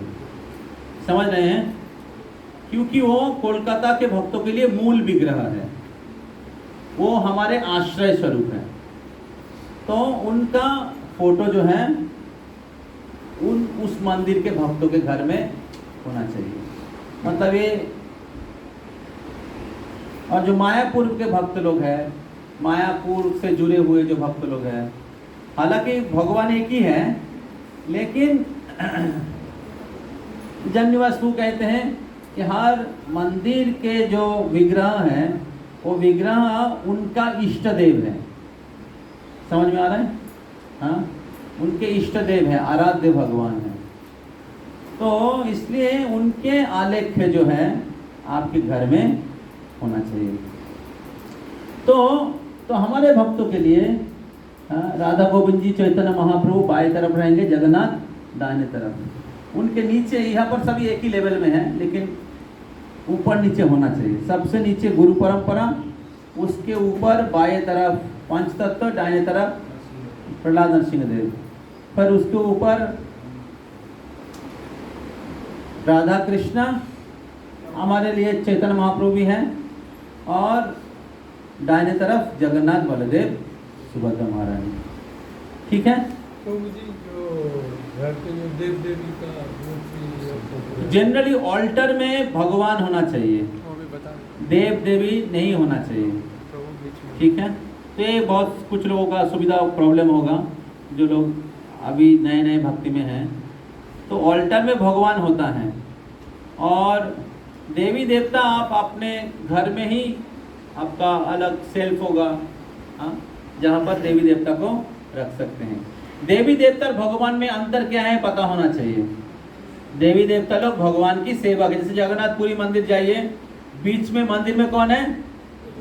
जगन्नाथ। और देवी देवता लोग मंदिर के बाहर अलग अलग चारे ओर, और सब लोग भगवान की आराधना कर रहे हैं। ठीक है। अगर आप सपोज आप आपके कंपनी में गए, ठीक है, और वो कंपनी का जो मालिक है वो बैठे हुए हैं, और आप उसके ऊपर जाके बैठ गया, या आप कंपनी का जो और भी एम्प्लॉय है उसको ऊपर बिठा दिया, क्या बोलेंगे? करेंगे क्या? सोच भी नहीं सकते, है कि नहीं? उसी प्रकार सभी देव देवता भगवान के नौकर हैं। आप ज्ञान में सोच रहे हैं कि सब एक है, देवी देवता और भगवान एक है, लेकिन देवी देवता को पता है कि मैं भगवान का दास हूं। समझ में आ रहा है ना? तो इसमें देवी देवता संतुष्ट नहीं होता है, तो इसलिए ऑल्टर में भगवान रहेंगे, विष्णु तत्व। हाँ, राधा कृष्ण, जगन्नाथ बलदेव सुभद्रा, या राधा कृष्ण सीताराम, गौरनिताई, प्रहलाद नरसिंह देव, विष्णु तत्व। उनके नीचे गुरु परंपरा। समझ रहे हैं? कोई कोई भक्त लोग अपने घर में ऑल्टर में शिव जी का फोटो या ये रखते हैं, शिवलिंग रखते हैं। वो गुरु परंपरा के लेवल में आप रख सकते हैं। गुरु परंपरा के बाद शिव जी को आप रख सकते हैं, क्योंकि शिव जी परम वैष्णव है। समझ रहे हैं? और देवी देवता को आप घर के, जैसे सपोज आप मंदिर है, आप दीवार में रख सकते हैं, या सेल्फ होता है उसमें रख सकते हैं। आपको असम्मान करने की जरूरत नहीं है, और आपको रखना ही है तो रख सकते हैं, नहीं तो गंगा में विसर्जन कर सकते हैं। समझ रहे हैं ना? जब भगवान की सेवा होता है तो सभी देवी देवता का आशीर्वाद होगा, सभी देवी देवता उनके घर में रहते हैं। समझ में आ रहा है ना? इसलिए भगवान कहते हैं सर्वधर्मान परित्यज्य माम एकम शरणं व्रज। देवी देवता एक पोस्ट है। समझ रहे हैं? देवी देवता एक पोस्ट है, जैसे इंद्र एक पोस्ट है। इंद्र 14 मतलब एक मनु, ब्रह्मा के एक दिन में 1000 चतुर्युग होता है। 1000 चतुर्युग में 14 मनु राजत्व करते हैं, 14 मनु। और 14 मनु मतलब एक मनु चेंज होगा तो पूरा एडमिनिस्ट्रेशन चेंज होगा। इंद्र चेंज होगा, फिर चंद्र चेंज होगा, सब देवी देवता चेंज हो जाएगा। ब्रह्मा चेंज नहीं होगा, लेकिन ब्रह्मा भी पोस्ट है। ब्रह्मा का आयु खत्म होगा तो दूसरा ब्रह्मा आएगा। शिव जी केवल फिक्स है, और कृष्ण। शिव जी भगवान के सेवक हैं, जो इस भौतिक जगत का देखभाल करते हैं।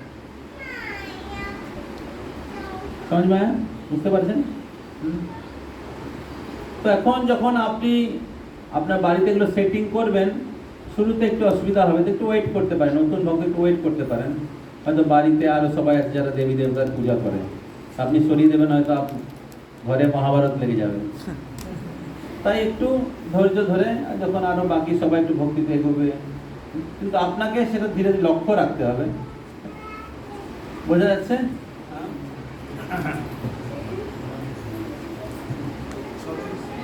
तो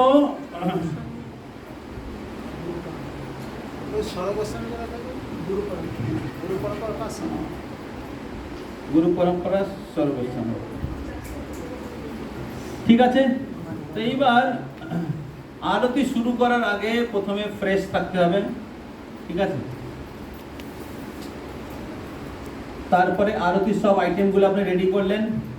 প্রথমে আচমন করতে হবে, ওম কেশবায় নমঃ, ওম নারায়ণায় নমঃ, ওম মাধবায় নমঃ, ঠিক আছে। তো আচমন করলেন, একটা পূর্ণ আচমন আছে আর একটা সংক্ষিপ্ত আচমন, এটা 3 বার হচ্ছে সংক্ষিপ্ত আচমন, ঠিক আছে। তারপর আরতির প্লেট রেডি করতে হবে। প্রথমে আচমন করলাম, আরতির প্লেট রেডি করলাম। এগুলো কখন করতে হবে? আরতির আগে। এরকম না যে আরতির টাইম শুরু হলো তখন আপনি প্লেট রেডি করতে যাচ্ছেন, আরতির আগে রেডি করে রাখতে হবে, ঠিক আছে। বা আগের দিন রেডি করে রাখলেন ঘুমানোর আগে, বুঝতে পারছেন? তাহলে ফটাফট আরতি করতে 20 মিনিট সময় লাগে, পুরো আরতি। আমি জানি কয়েকজন ভক্ত ভগবানের পূজা করছে 1 ঘন্টা 2 ঘন্টা লাগে পূজা করছে, আর বলছে প্রভু জব করার সময় নেই। ওইদিকে মন্দিরে আরতি হচ্ছে 20 মিনিট আর উনি আরতি করছে 1 ঘন্টা,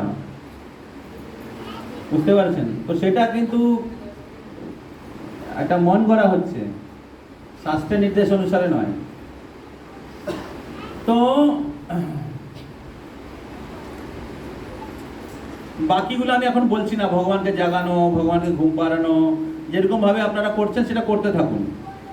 বা আপনি নামহট্ট পরিচয় বই পড়ুন, ওখানে সব কিছু লেখা আছে, ঠিক আছে। কিভাবে উঠাবেন, খুব কম সময় লাগে।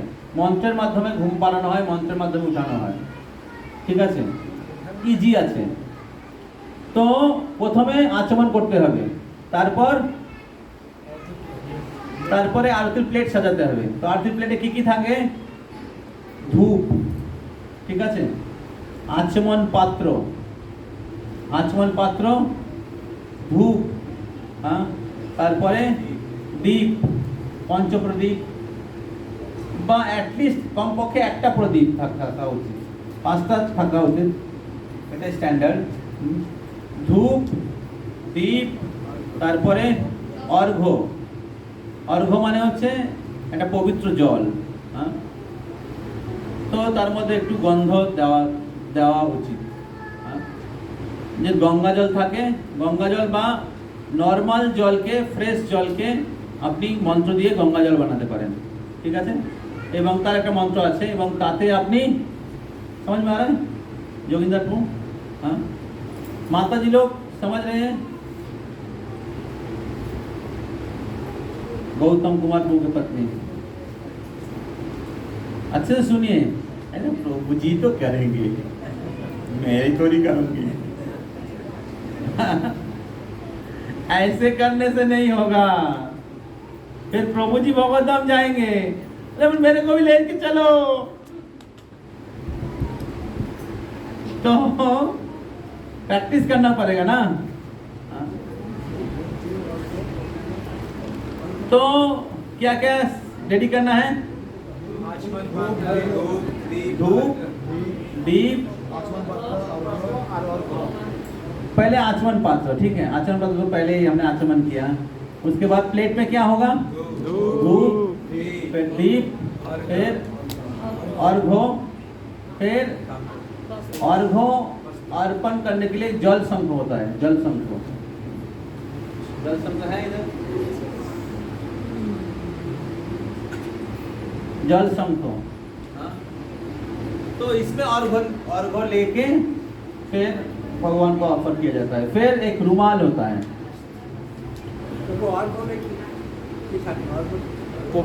পবিত্র জল থাকবে, প্লেন জলকে আপনি গঙ্গা জল বানাতে পারেন, নাহলে আপনার কাছে অনেক গঙ্গা জল থাকলে সেই গঙ্গা জলে একটু গন্ধ দিয়ে একটু ফুল দিলেন, তারপর সেটা ভগবানকে দেওয়া।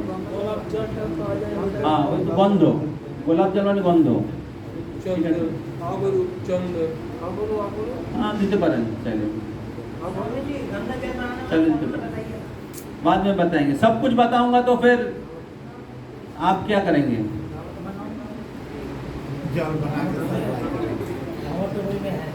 तो फिर रुमाल माने वस्त्र, वस्त्र तो रुमाल, और फिर उसके बाद पुष्प, फिर चामर, फिर पंखा को व्यंजन कहते हैं, ठीक है। चामर व्यंजन कितना हो गया? धूप, दीप, अर्घ्य, वस्त्र, पुष्प, चामर, व्यंजन। ठंडी में व्यंजन यूज नहीं होता है, गर्मी में चामर और व्यंजन दोनों यूज होता है, ठीक है। तो अभी सब कुछ रेडी है, अभी आरती करना है। तो आरती के समय सब कुछ गुरु और परंपरा से परमिशन लेना है। जब आप ऑफर करते हैं, ठीक है, पहले परमिशन लेना है, हाँ, गुरुदेव से, फिर प्रभुपाद से, फिर परंपरा से परमिशन लेके फिर नीचे से ऊपर दिखाते हुए जाना है। नीचे से मतलब सबसे नीचे है पंचतत्व, उसके बाद प्रहलाद नरसिंह देव, उसके बाद जगन्नाथ बलदेव सुभद्रा, फिर चैतन्य महाप्रभु है, चैतन्य वो होके राधा रानी, फिर कृष्ण।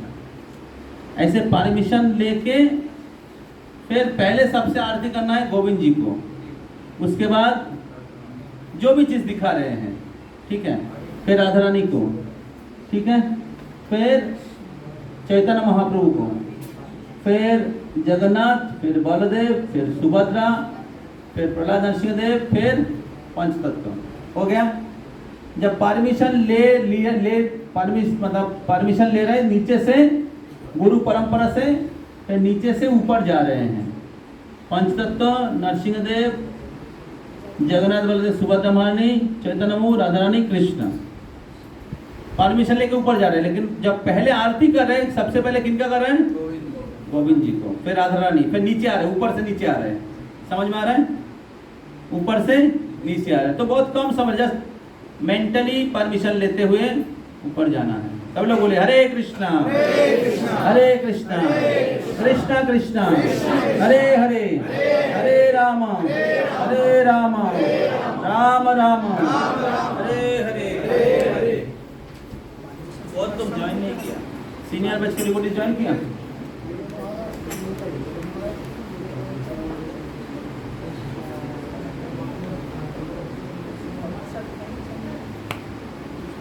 सीनियर बैच की कोई नहीं ज्वाइन किया, तुम तरुण पाठक ज्वाइन किया,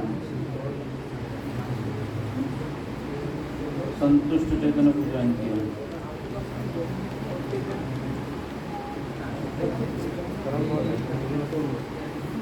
सांपों के पास थोड़ी टाइम है।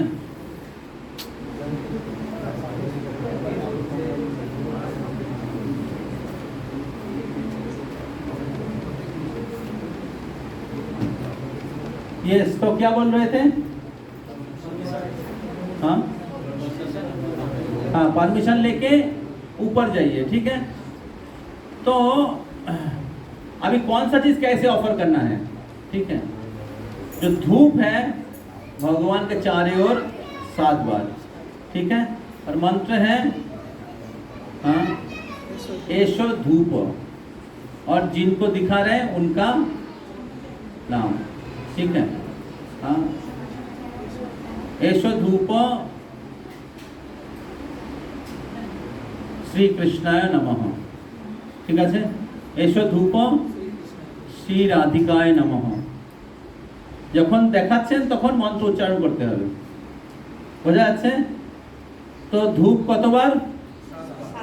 ভগবানের চারিদিকে 7 বার, বোঝা যাচ্ছে? সেরকম রাধারানীর চারিদিকে 7 বার, জগন্নাথের চারিদিকে 7 বার, বলদেব সুভদ্রা চারিদিকে 7 বার। পঞ্চতত্ত্বকে জেনারেলি 20 থেকে 25 মিনিটে হওয়া উচিত আরতি। পঞ্চতত্ত্বকে আপনি 7 বার দেখাতে পারেন অথবা 3 বার দেখাতে পারেন। প্রহ্লাদ নরসিংহদেবকে 7 বার অথবা 3 বার দেখানো হয়ে গেল। হ্যাঁ, এবার যখন নিচের দিকে আসছেন তখন প্রসাদ রূপে আসবে, ঠিক আছে। ভগবানকে দেখালেন ভোগ রূপে, তারপরে পঞ্চতত্ত্ব দেখানোর পরে তারপর গুরু পরম্পরায় তার তুলসী মারানি থাকবে। এখানে তুলসী মারানিকে প্রসাদ রূপে দেখাবেন, 7 বার সময় থাকলে 3 মানে বেশি সময় থাকলে 7 বার, কম সময় থাকলে 3 বার। তারপর কি বলে সর্বস্বামী, তারপর গুরু পরম্পরা, প্রভুপাদ, তারপর নিজের গুরুদেব। নিজের গুরুদেবকে কমপক্ষে 3 বার দেখাবেন, কারণ গুরুর মাধ্যমে আপনি কৃষ্ণের কাছে যাচ্ছেন। আর তারপরে গুরু মহারাজকে দেখানোর পর তারপর সবাইকে দেখাতে হবে, সবার উদ্দেশ্যে অর্পণ করতে হবে। বোঝা যাচ্ছে? যখন আমরা আরতি করছি সবার বিহাপে আরতি করছি। যেরকম ধরুন আপনাকে আরতি করতে দেওয়া হলো, ঠিক আছে? তো যখন আপনি আরতি করছেন তখন আপনাকে মাথায় রাখতে হবে আমি সবার ভক্তদের হয়ে আমি ভগবানের কাছে আরতি করছি। আজকে আমাকে সবার হয়ে আরতি করার সুযোগ দেওয়া হয়েছে। তো মন্দিরে যে পূজারীরা সেবা করে তাদের মুডটা এরকম থাকে, আমি সবাই তো আরতি করার সুযোগ পায় না, বা সবাই তো আরতি করার যোগ্যতা নেই, তাই তাদের মুডটা থাকে এরকম বিনয়ী মুড। তো তো অ্যাকচুয়ালি উল্টো মুডটা কি, আমি আরতি করছি, আমি অনেক মহান। কিন্তু সত্যিকারের ভক্ত যারা, তাদের মুডটা কিরকম থাকে, আমি সবার হয়ে आरती करती। समझ में आ रहा है? इसी वक्त आपके घर में जब आप आरती करेंगे तो ऐसा होना चाहिए मूड कि मैं घर के सबके लिए मैं आरती कर रहा हूँ, और सबको एक कृपा मिलना चाहिए। तो दिखाने के बाद फिर सबको दिखाना चाहिए, अगर कोई है या नहीं भी है। समझ रहे हैं? तो पहला धूप हो गया, हाँ, तो धूप गुरु परंपरा से दिखा के परमिशन लेते हुए, परमिशन लेने के समय घुमाने की जरूरत नहीं है, परमिशन जस्ट दिखा के जाइए, दिखा के ऐसे करके फिर गोविंद जी आए, फिर 7 बार दिखाइए, ठीक है? সেটা দীপ, ধূপ 7 বার, ঠিক আছে? এবার দীপ হচ্ছে চরণে 4 বার, 3 আর 4 4 2 3 4 4 दिन 2 4 चरणों 4 बार, चरणों में 4 बार, फिर उनके कमर में कटी देश में 2 बार, उनके मुखमंडल में 3 बार, और चारों ओर 7 बार, ठीक है? मन के जगाओ। तो चरणों में 4 बार, कोटि देश में 2 बार, मुखमंडल में 3 बार, और पूरे शरीर में 7 बार, ठीक है? तो मंत्र है एशो दीपो श्री कृष्णाय नमः, एशो दीपो श्री राधिकाय नमः, एशो दीपो श्री जगन्नाथाय नमः, एशो दीपो श्री बलदेवाय नमः, एशो दीपो श्री सुभद्राय नमः, एशो दीपो श्री सुदर्शनाय नमः, ठीक है? एशो दीपो श्री नरसिंहाय नमः, एशो दीपो श्री प्रहलादाय नमः, एशो दीपो श्री पंचतत्वाय नमः। যখন কেউ ব্রাহ্মণ দীক্ষা লাভ করে তখন একটা বীজ মন্ত্র দেওয়া হয়, সেই বীজ মন্ত্রটা তারা ওই সময় বলে। তো সমস্ত ভগবানের একটা বীজ মন্ত্র রয়েছে, তো সেই বীজ মন্ত্রটা কেবল ব্রাহ্মণ দীক্ষিত ভক্তরাই ওটা জানে এবং ওরা বলে, কিন্তু ওটা পাবলিকলি বলার অনুমতি নেই, ঠিক আছে? তো যখন আপনি ব্রাহ্মণ দীক্ষা হয়নি ততক্ষণ আপনি শ্রী উচ্চারণ করবেন, ঠিক আছে? শ্রী কৃষ্ণায় নমঃ, শ্রী রাধিকায় নমঃ, হ্যাঁ, শ্রী জগন্নাথায় নমঃ, শ্রী বলদেবায় নমঃ, শ্রী সুভদ্রায় নমঃ, ঠিক আছে? হ্যাঁ, এইভাবে যাওয়ার সময় পারমিশন নেওয়ার সময় নিচ থেকে উপরে, আর আরতি করার সময় উপর থেকে নিচে, হ্যাঁ। তো পঞ্চতত্ত্বকে দেখালেন, তারপরে কাকে দেখাবে? তুলসী মহারানী। তারপর তো হ্যাঁ, আমি যেরকম বলছিলাম ও যে রাধা গোবিন্দ চৈতন্য মহাপ্রভু জগন্নাথ বলদেব সুভদ্রা মহারানীকে 4 2 3 7, আর পঞ্চতত্ত্ব আর নরসিংহদেবকে 3 বার করে অথবা 7 বার করে দেখাতে পারেন, ঠিক আছে? একবার আরতি করে দেখবেন দুজনের কত সময় লাগছে। জেনারেলি আমাদের মন্দিরে রাধা গোবিন্দের চৈতন্য মহাপ্রভুর আলাদা আরতি একজন করেন, আর ওইদিকে জগন্নাথের আলাদা একজন করেন, বুঝতে পারছেন? তো দুটো 20 মিনিট লাগে, এইদিকে 20 মিনিট, এদিকে 20 মিনিট। তো দুটো যদি আপনি একসাথে করেন তাহলে হয়তো বেশি সময় লেগে যেতে পারে। তাই এর জন্য আমি পঞ্চতত্ত্ব নৃসিংহদেবের জন্য বললাম আপনি 3 বার করে দেখাতে পারেন, ঠিক আছে? 4-2-3 করবো না? না না, সবাই লেগে যাবে। আর যদি আপনি করতে চান করতে পারেন, সেখানে বেশি সময় লাগবে। পঞ্চতত্ত্ব রাধা গোবিন্দজি, জগন্নাথ আর চৈতন্য মহাপ্রভু, আর জগন্নাথ বলদেব সুভদ্রা মহারানী, এদের জন্য আপনি 4-3-2 করুন। আর যখন পঞ্চতত্ত্ব আর নৃসিংহদেবের বেলায় করছেন তখন তখন সর্বাঙ্গে 3 বার করে, হ্যাঁ সর্বাঙ্গে 3 বার করে। আচ্ছা প্রভু জগন্নাথ বলরাম আর সুভদ্রাকে কি আলাদা আলাদা ভাবে করতে হবে? আলাদা একসাথে আলাদা। করা যাবে না তিনজন? তো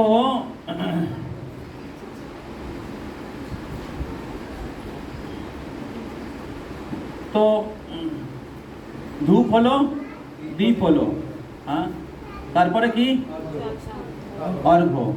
হ্যাঁ, তো অর্ঘ্যটা হচ্ছে প্রথমে ভগবানের মাথায় দেখাতে হবে। ভগবানের মাথায় 3 বার দেখালেন, সর্বাঙ্গে 7 বার। বুঝতে পারছেন? প্রসেস একই, নিচ থেকে উপরে, আর দেখানোর সময় উপর থেকে নিচে।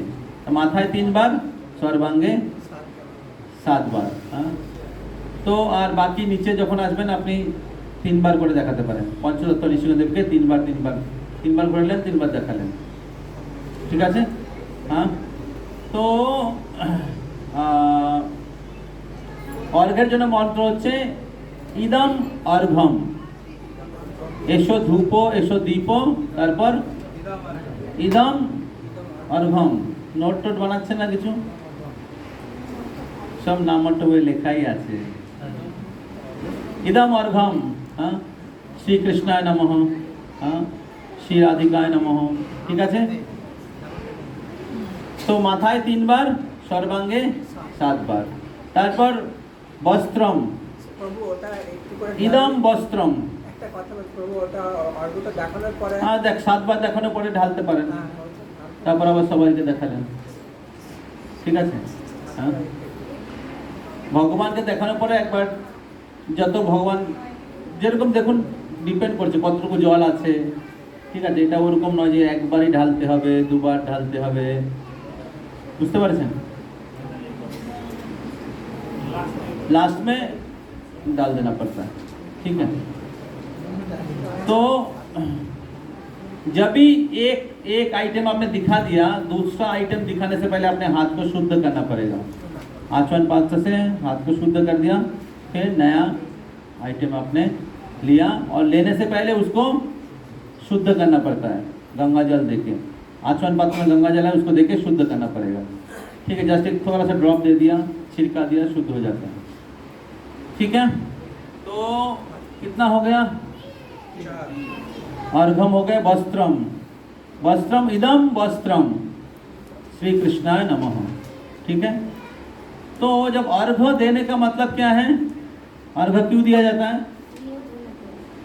माता जी बोलते मुख धोয়ার জন্য अर्घ দেওয়া হয়। আর হ্যাঁ, तो তনুশ্রী মাতা বলছে স্নান করানো হয়।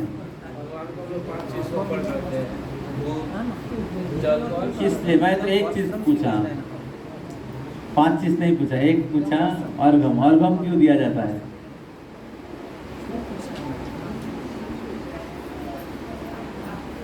বলুন মাতাজি, কিসের জন্য? কি করে, মানে কি ওটা কি সুগন্ধি জলটা কি করে অফার করছেন ভগবানকে?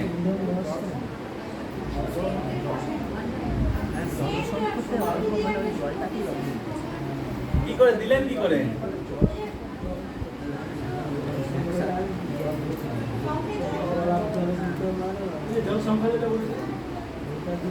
কিন্তু ভগবানের কাছে ওটা কি করে গেল? কি মানে কি করছেন, ওটা উদ্দেশ্যটা কি? চরণামৃত বানানো। ও মানে চরণামৃত বানাচ্ছে এটা।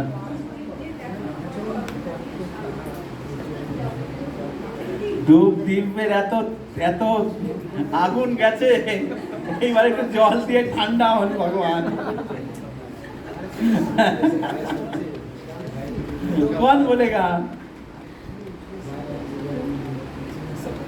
कार्तिकी माता जी बोलिए, अर्घ देने का मतलब क्या?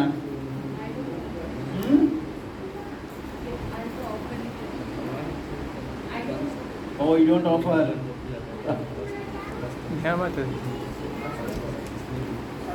Yes, कौन बोलेगा? ओके, नितर बाबू बताएगा। अरे वो शरीर को हम लोग भगवान से अपना 5 तरह तत्व अर्पण करते हैं, तो 5 चीज अपना 5 चीज ऑफर कर रहे हैं भगवान को। हमारा शरीर, भौतिक शरीर और माइंड, इसी वजह से सब भगवान का एक करते हैं। तो अर्घम मतलब जो जल तो जल ऑफर किया तो क्या हुआ? भगवान भीग गया क्या? क्या मतलब भगवान को ऑफर किया कि क्या हुआ भगवान को? किस लिए खिलाया ना? माता जी बोले शांत किया।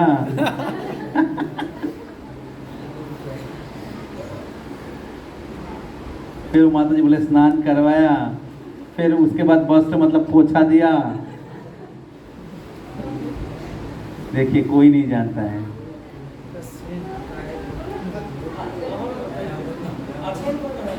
हाँ, और घुम मानेटा কি?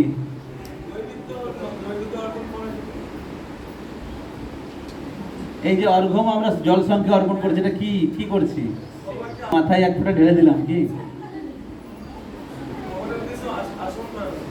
আচমন? ভগবান তো আচমন করেই আছে। इधर नवीन ओके, गोविंद को बताएगा। चरण धुए दीची बोलिए जल्दी जल्दी। 10 नाम अपराध लेक्चर चालू नहीं हुआ, भूल गया बस। प्रश्न पूछा गया, सब माइंड पूरा ब्लैंक हो गया। यस, किसी को पता है? बोलना चाहे? इसलिए मैं लास्ट ईयर जब हम लोग दुर्गा पूजा यात्रा में गए, सब अलग अलग लोग को आरती करने के लिए दिया। ये लोग आरती कर ही रहे हैं, घुमा ही रहे हैं। अरे क्यों इतना बार क्यों घुमा रहे हैं? इतना बार मैंने पूछा जानते हैं? बोला हाँ जानते हैं, डेली करता हूँ घर में। तो घुमा ही रहे हैं।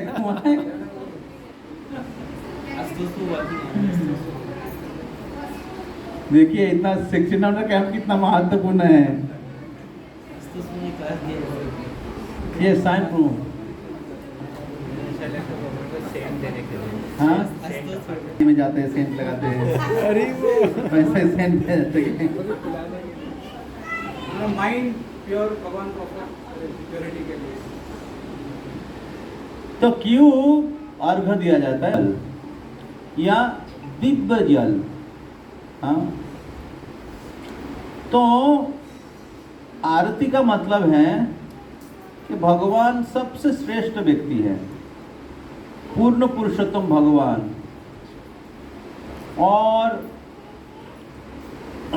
भगवान की अनेक शक्तियां हैं, देवी देवता है, सब भगवान के दास दासी है। तो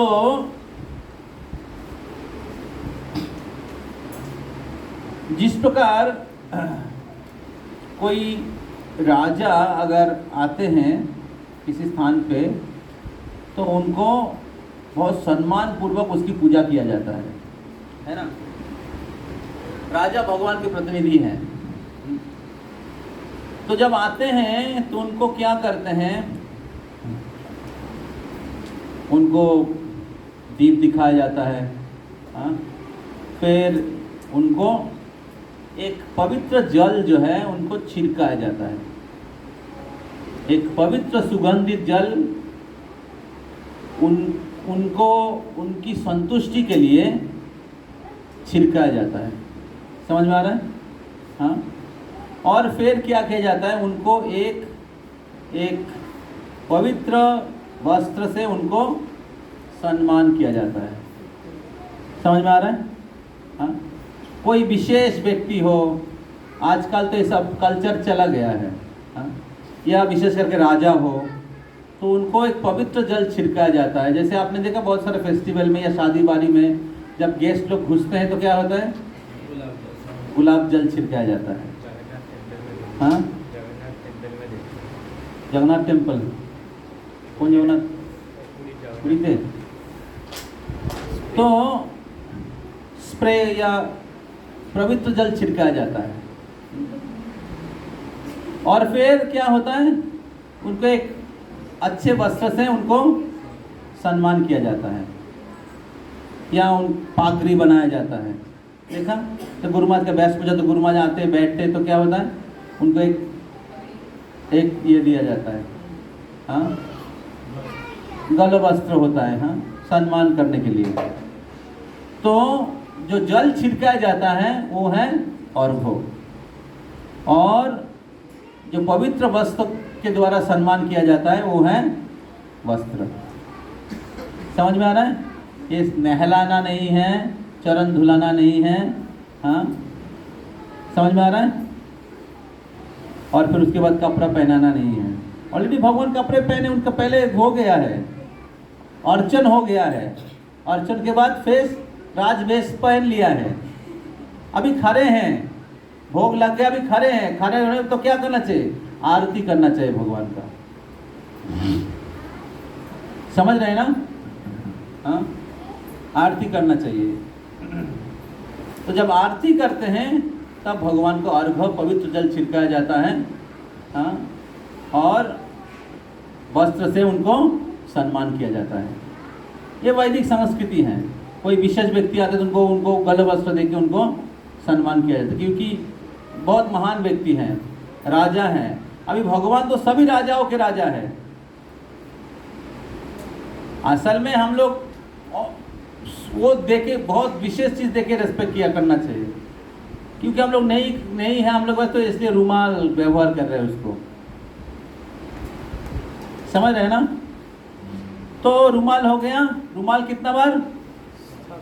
7 बार। जैसे धूप 7 बार, उसी प्रकार रुमाल भी भगवान के चारों ओर 7 बार, हाँ। तो और फिर इदम वस्त्रम, हाँ, श्री कृष्णाय नमः। उसके बाद पुष्प, फूल, तो फूल भी भगवान के चारों ओर 7 बार, हाँ। तो फूल का मंत्र है, क्या मंत्र है? एतानि पुष्पानि, हरि बोल। एतानि पुष्पानि श्री कृष्णाय नमः। ठीक है? तो अभी पुष्प जब देते हैं, जैसे नीचे से परमिशन लेके ऊपर गए तो कृष्ण भगवान को दियो, राधा गोविंद जी को दिया, राधा रानी को दिया। उसके बाद किनको देना है? राधा रानी को देने के बाद चैतन्य महाप्रभु, फिर जगन्नाथ, फिर बलदेव, फिर सुभद्रा, फिर सुदर्शन, फिर पंचतत्व को 7 बार दीजिए, नहीं तो 3 बार दीजिए। नरसिंह देव को 7 बार दीजिए, नहीं तो 3 बार दीजिए। फिर नहीं, पंचतत्व को देने के बाद तुलसी मानी को देने से पहले जो दिखाया है भगवान के चरणों में दे दीजिए। समझ में आ रहा है?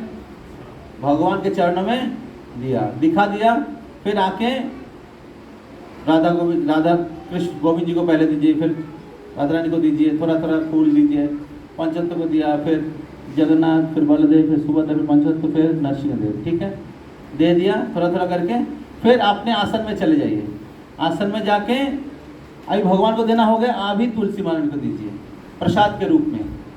फिर स्वर गोस्वामी, फिर हाँ क्या नाम है, जगन्नाथ दास बाबा जी महाराज, फिर भक्ति विनोद ठाकुर, फिर गौर कृष्णदास बाबा जी महाराज, फिर प्रभुपाद, फिर अपना गुरु महाराज। दिखा दिया। अभी आके दीजिए, तुलसी माला को दीजिए, फिर प्रसाद के रूप में दे रहे हैं। ठीक है, उनके चरणों में नहीं दे रहे, प्रसाद के रूप में। फूल शायद चरणों में लग सकता है, बट मूड क्या है? भगवान के प्रसादी फूल दे रहे हैं उनको, समझ आए ना। फिर गुरु महाराज को दिखाया, फूल दे दिया, फिर सबको दिखाइए, फिर रख दीजिए प्लेट। क्लियर? हाँ, नीचे से ऊपर जाके पहले कृष्ण को देखा, भगवान श्री कृष्ण को देना है, फिर राधा रानी को देना है। मंत्र क्या है? एतानि पुष्पाणि। कितना बार दिखाना है? 7 बार, चारे ओर, है ना। तो सबको दिखा के ऊपर से नीचे आया, लास्ट में कौन है? पंच तत्व। तो पंच तत्व को दिखा दिया। फिर अभी अब उधर से आरती कर रहे हैं तो इधर आके चरणों में दीजिए जाके, ठीक है। थोड़ा थोड़ा करके, आपके प्लेट में इतना सारा फूल है, थोड़ा थोड़ा करके दीजिए, तो कुछ बचा रहे, ठीक है। दिखा दिया, भगवान को दे दिया। अभी प्रसाद बन गए, वो फूल जो है प्रसाद बन गया, प्रसादी हो गया। अभी क्या है? तुलसी महारानी को दीजिए, दिखाइए। फिर गुरु परंपरा को दिखाइए, प्रभुपाद को दिखाए, अपने गुरु को दिखाइए। दिखाने के बाद फिर जाके फूल दीजिए। आरती के समय दिखा दूंगा, फिर सबको दिखाइए, फिर रख दीजिए प्लेट। समझ में आया? চরণে দিতে হবে গুরুদেবের ফুলটা প্রসাদ। গুরুদেবকে প্রসাদী রূপে আপনি দিচ্ছেন, ওটা চরণে দেওয়া না, কিন্তু হয়তো যখন আপনি ফুলটা দিচ্ছেন হয়তো ফুলটা তো নিচেই থাকবে না, মাথায় ঠেকিয়ে মাথায় ঠেকাতে হবে না, উনি ঠেক নিয়ে নেবে, ঠিক বুঝতে পারছেন? আপনি মনে করে চরণে লেগে গেল গুরুদেবের, বুঝতে পারছেন? গুরুদেবকে আপনি দেখাচ্ছেন, এটা হচ্ছে আপনার ভাব। समझ में आया? तो एतानि पुष्पानी হয়ে গেল। হ্যাঁ, তারপরে চামর। হ্যাঁ, তো চামরের মন্ত্র হচ্ছে এসো চামর সেবা, এসো চামর সেবা শ্রীকৃষ্ণায় নমঃ। তো চামর হচ্ছে ইথার, ইথারকে পবিত্র করে। चामर हम लोग जब दिखाते हैं, चामर एक विशेष गाय के पूंछ से बनता है। कौन सा गाय? चामरी गाय। तो ये जो उनके जो पूंछ हैं, ये बहुत पूंछ को हिलाते हैं तो वो सारे जो ईथर होता है, ईथर मतलब क्या कहते हैं, स्पेस या आकाश, उसको पवित्र, जितने भी इम्प्योरिटीज रहता है, चामर से, शंख के ध्वनि से। हाँ, सबसे पहले शंख बजाना पड़ेगा, ठीक है। आचमन किया, पहले शंख बजाइए, उसके बाद पहला आइटम देखा ना उस दिन प्रभुपाद जी का आरती। हाँ, আচ্ছা প্রভু একটা কথা कितना बार? 3 बार। আরতির আগে কি মিষ্টি ভোগ দেওয়া ওটা এখন আমাদের আলোচনা বিষয় নয়, ঠিক আছে। ওটা কোন কোন ভোগের পরে আরতি হয় সেটা আপনি করে নেবেন, ঠিক আছে। সেটা আমাদের, তাহলে আমাদের পুরো এই 16 মালা জব মানে জব করছে যাদের ক্যাম্পটা, পুরোটা ডিটিওয়ারশিপের উপরেই রাখতে হতো। প্রতিদিন এক একটা জিনিস শেখাতে হবে, ঠিক আছে। আর পরে দেখা যাচ্ছে আপনারা কেউ ওগুলো করছেন না। তাই যতটুকু আপনারা করবেন ততটুকু আপনার ভোগ লাগান, আরতি করুন, বুঝতে পারছেন? ভগবানকে উঠান, ভগবানকে ঘুম পাড়ান, আর ভোগ লাগান। কতবার? কতবার? মিনিমাম 2 বার। যতবার আপনি বাড়িতে রান্না হচ্ছে, বুঝতে পারছেন? কমপক্ষে যেটা আপনি খাবেন ভোগ লাগিয়ে খাবেন।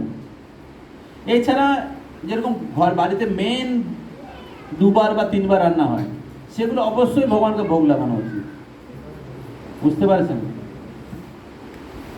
আর তাছাড়া আপনি অন্যান্য সময় ভোগ লাগাতে পারেন। কিছু সুইট নিয়ে এলেন, ভোগ লাগিয়ে দিলেন, কিছু फ्रूट्स ले लें, भोग लगी दिलें, कुछ जूस बना लें, भोग लगी दिलें। हाँ, आइसक्रीम खरीद के लाया, भोग लगा दीजिए, ठीक है। हाँ, समझ में आ रहा है? तो ऐसो चामर सेवा। तो चामर सेवार समय নিচ থেকে উপরে গিয়ে এটা ভগবানকে দেখাতে হয়। চামর আপনি দেখেছেন চামর কিভাবে দুলায়? এই গানটার মধ্যে আছে, চামর দুলাবো কবে হেরি মুখ চন্দ্র। আর রাধা কৃষ্ণকে ললিতা বিশাখা আদি সখীরা কি করে? চামর দুলায়। বুঝতে পারছেন? হ্যাঁ। তাই বিগ্রহ সেবা করার মাধ্যমে আপনাদের সেই রাধা কৃষ্ণের সেবা করার, গৌরনীতায়ের সেবা করার, জগন্নাথের সেবা করার সুযোগ হবে। রাধা কৃষ্ণ অ্যাকচুয়ালি উন্নত সেবা, সেই জন্য আমাদের প্রথমে গৌরনীতাই আর জগন্নাথ বলদেব সুভদ্রা সেবা করা উচিত। তো অনেকে কি করে, তারা ওই রাধা কৃষ্ণের বিগ্রহ কিনে নিয়ে চলে আসে, ঠিক আছে, তা আবার বিগ্রহ, চিত্রপট না বিগ্রহ, ঠিক আছে, আর ওদিকে কিচ্ছু পালন করে না, ওদিকে বিগ্রহ সেবা চলছে। তো শিল প্রভুপাদ বলেছেন যে আমাদের গৌরনীতায় আর জগন্নাথের সেবা করা উচিত প্রথমে, তাহলে অপরাধ হবে না। তাহলে ধীরে ধীরে আপনি উন্নত হবেন, দীক্ষা হয়ে যাবে, সব নিয়ম পালন, তখন রাধা কৃষ্ণের বিগ্রহ আপনি বাড়িতে নিয়ে আসতে পারেন। তাহলে চিত্রপটে সেবা করুন। বোঝা যাচ্ছে? তো এসো চামর সেবা, হ্যাঁ, আর তারপরে এসো ব্যঞ্জন সেবা, শ্রীকৃষ্ণায় নমঃ। এসো চামর সেবা, এসো ব্যঞ্জন সেবা। তো এটা সময় অনুসারে আপনাকে করতে হবে।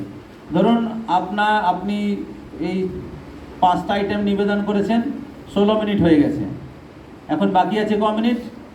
4 মিনিট, ঠিক আছে। 1-2 মিনিট এক্সট্রা লাগতে পারে, ঠিক আছে, তো ওটা 3 মিনিট করে আপনি দেখান, উপর থেকে নিচে থেকে, তারপর গুরু পরম্পরা, তারপর শ্রী গুরুদেব, তারপর সবাইকে। বোঝা যাচ্ছে? তো এবং দেখানোর পরে, দেখানো হয়ে গেলে আবার শঙ্খ বাজাবেন, ঠিক আছে, শঙ্খ বাজিয়ে তারপর শঙ্খের মুখে একটু জল দিতে হয়, শুদ্ধ করার জন্য। মুখ লাগিয়েছেন, শুদ্ধ করে তারপর শঙ্খটা রেখে দিলেন। রাখার পরে তারপর কি করতে হবে? প্রার্থনা করতে হবে, ঠিক আছে, যে সেবার সময় কিছু যদি অপরাধ হয়ে থাকে তাহলে দয়া করে আমাকে ক্ষমা করুন। প্রথমে ক্ষমা ভিক্ষা চাইতে হবে, তারপরে भगवान कृपा भिक्षा चाहते হবে। पहले क्षमा भिक्षा जब मांगना पड़ेगा, उसके बाद कृपा भिक्षा मांगना पड़ेगा कि कृपया हमें आपके चरणों में भक्ति और सेवा दीजिए। समझ रहे हैं कि कृपा करके आप मेरा अपराध मार्जन करिए। अगर कोई मेरा अपराध हुआ जाने में अनजाने में, हाँ, कृपया हमें क्षमा करिए। ये तो सेवा अपराध हो, क्योंकि सेवा के समय अपराध कम ज़्यादा होता है। मान इधर उधर चला गया, ठीक है, हाँ, बाद में, पहले भी कर सकते हैं तो बाद में ज़रूर करना चाहिए, ठीक है। और फिर आपने क्या किया, वो जल जो है छिड़का दिया सबको, अर्घ में जो जल आपके पास था उसको छिड़का दिया, फूल दे दिया सबको, ठीक है। तो मेरे पास कुछ फूल है, ये मेरे को मिला था, और प्रभुपाद जी के पूजा करते हैं।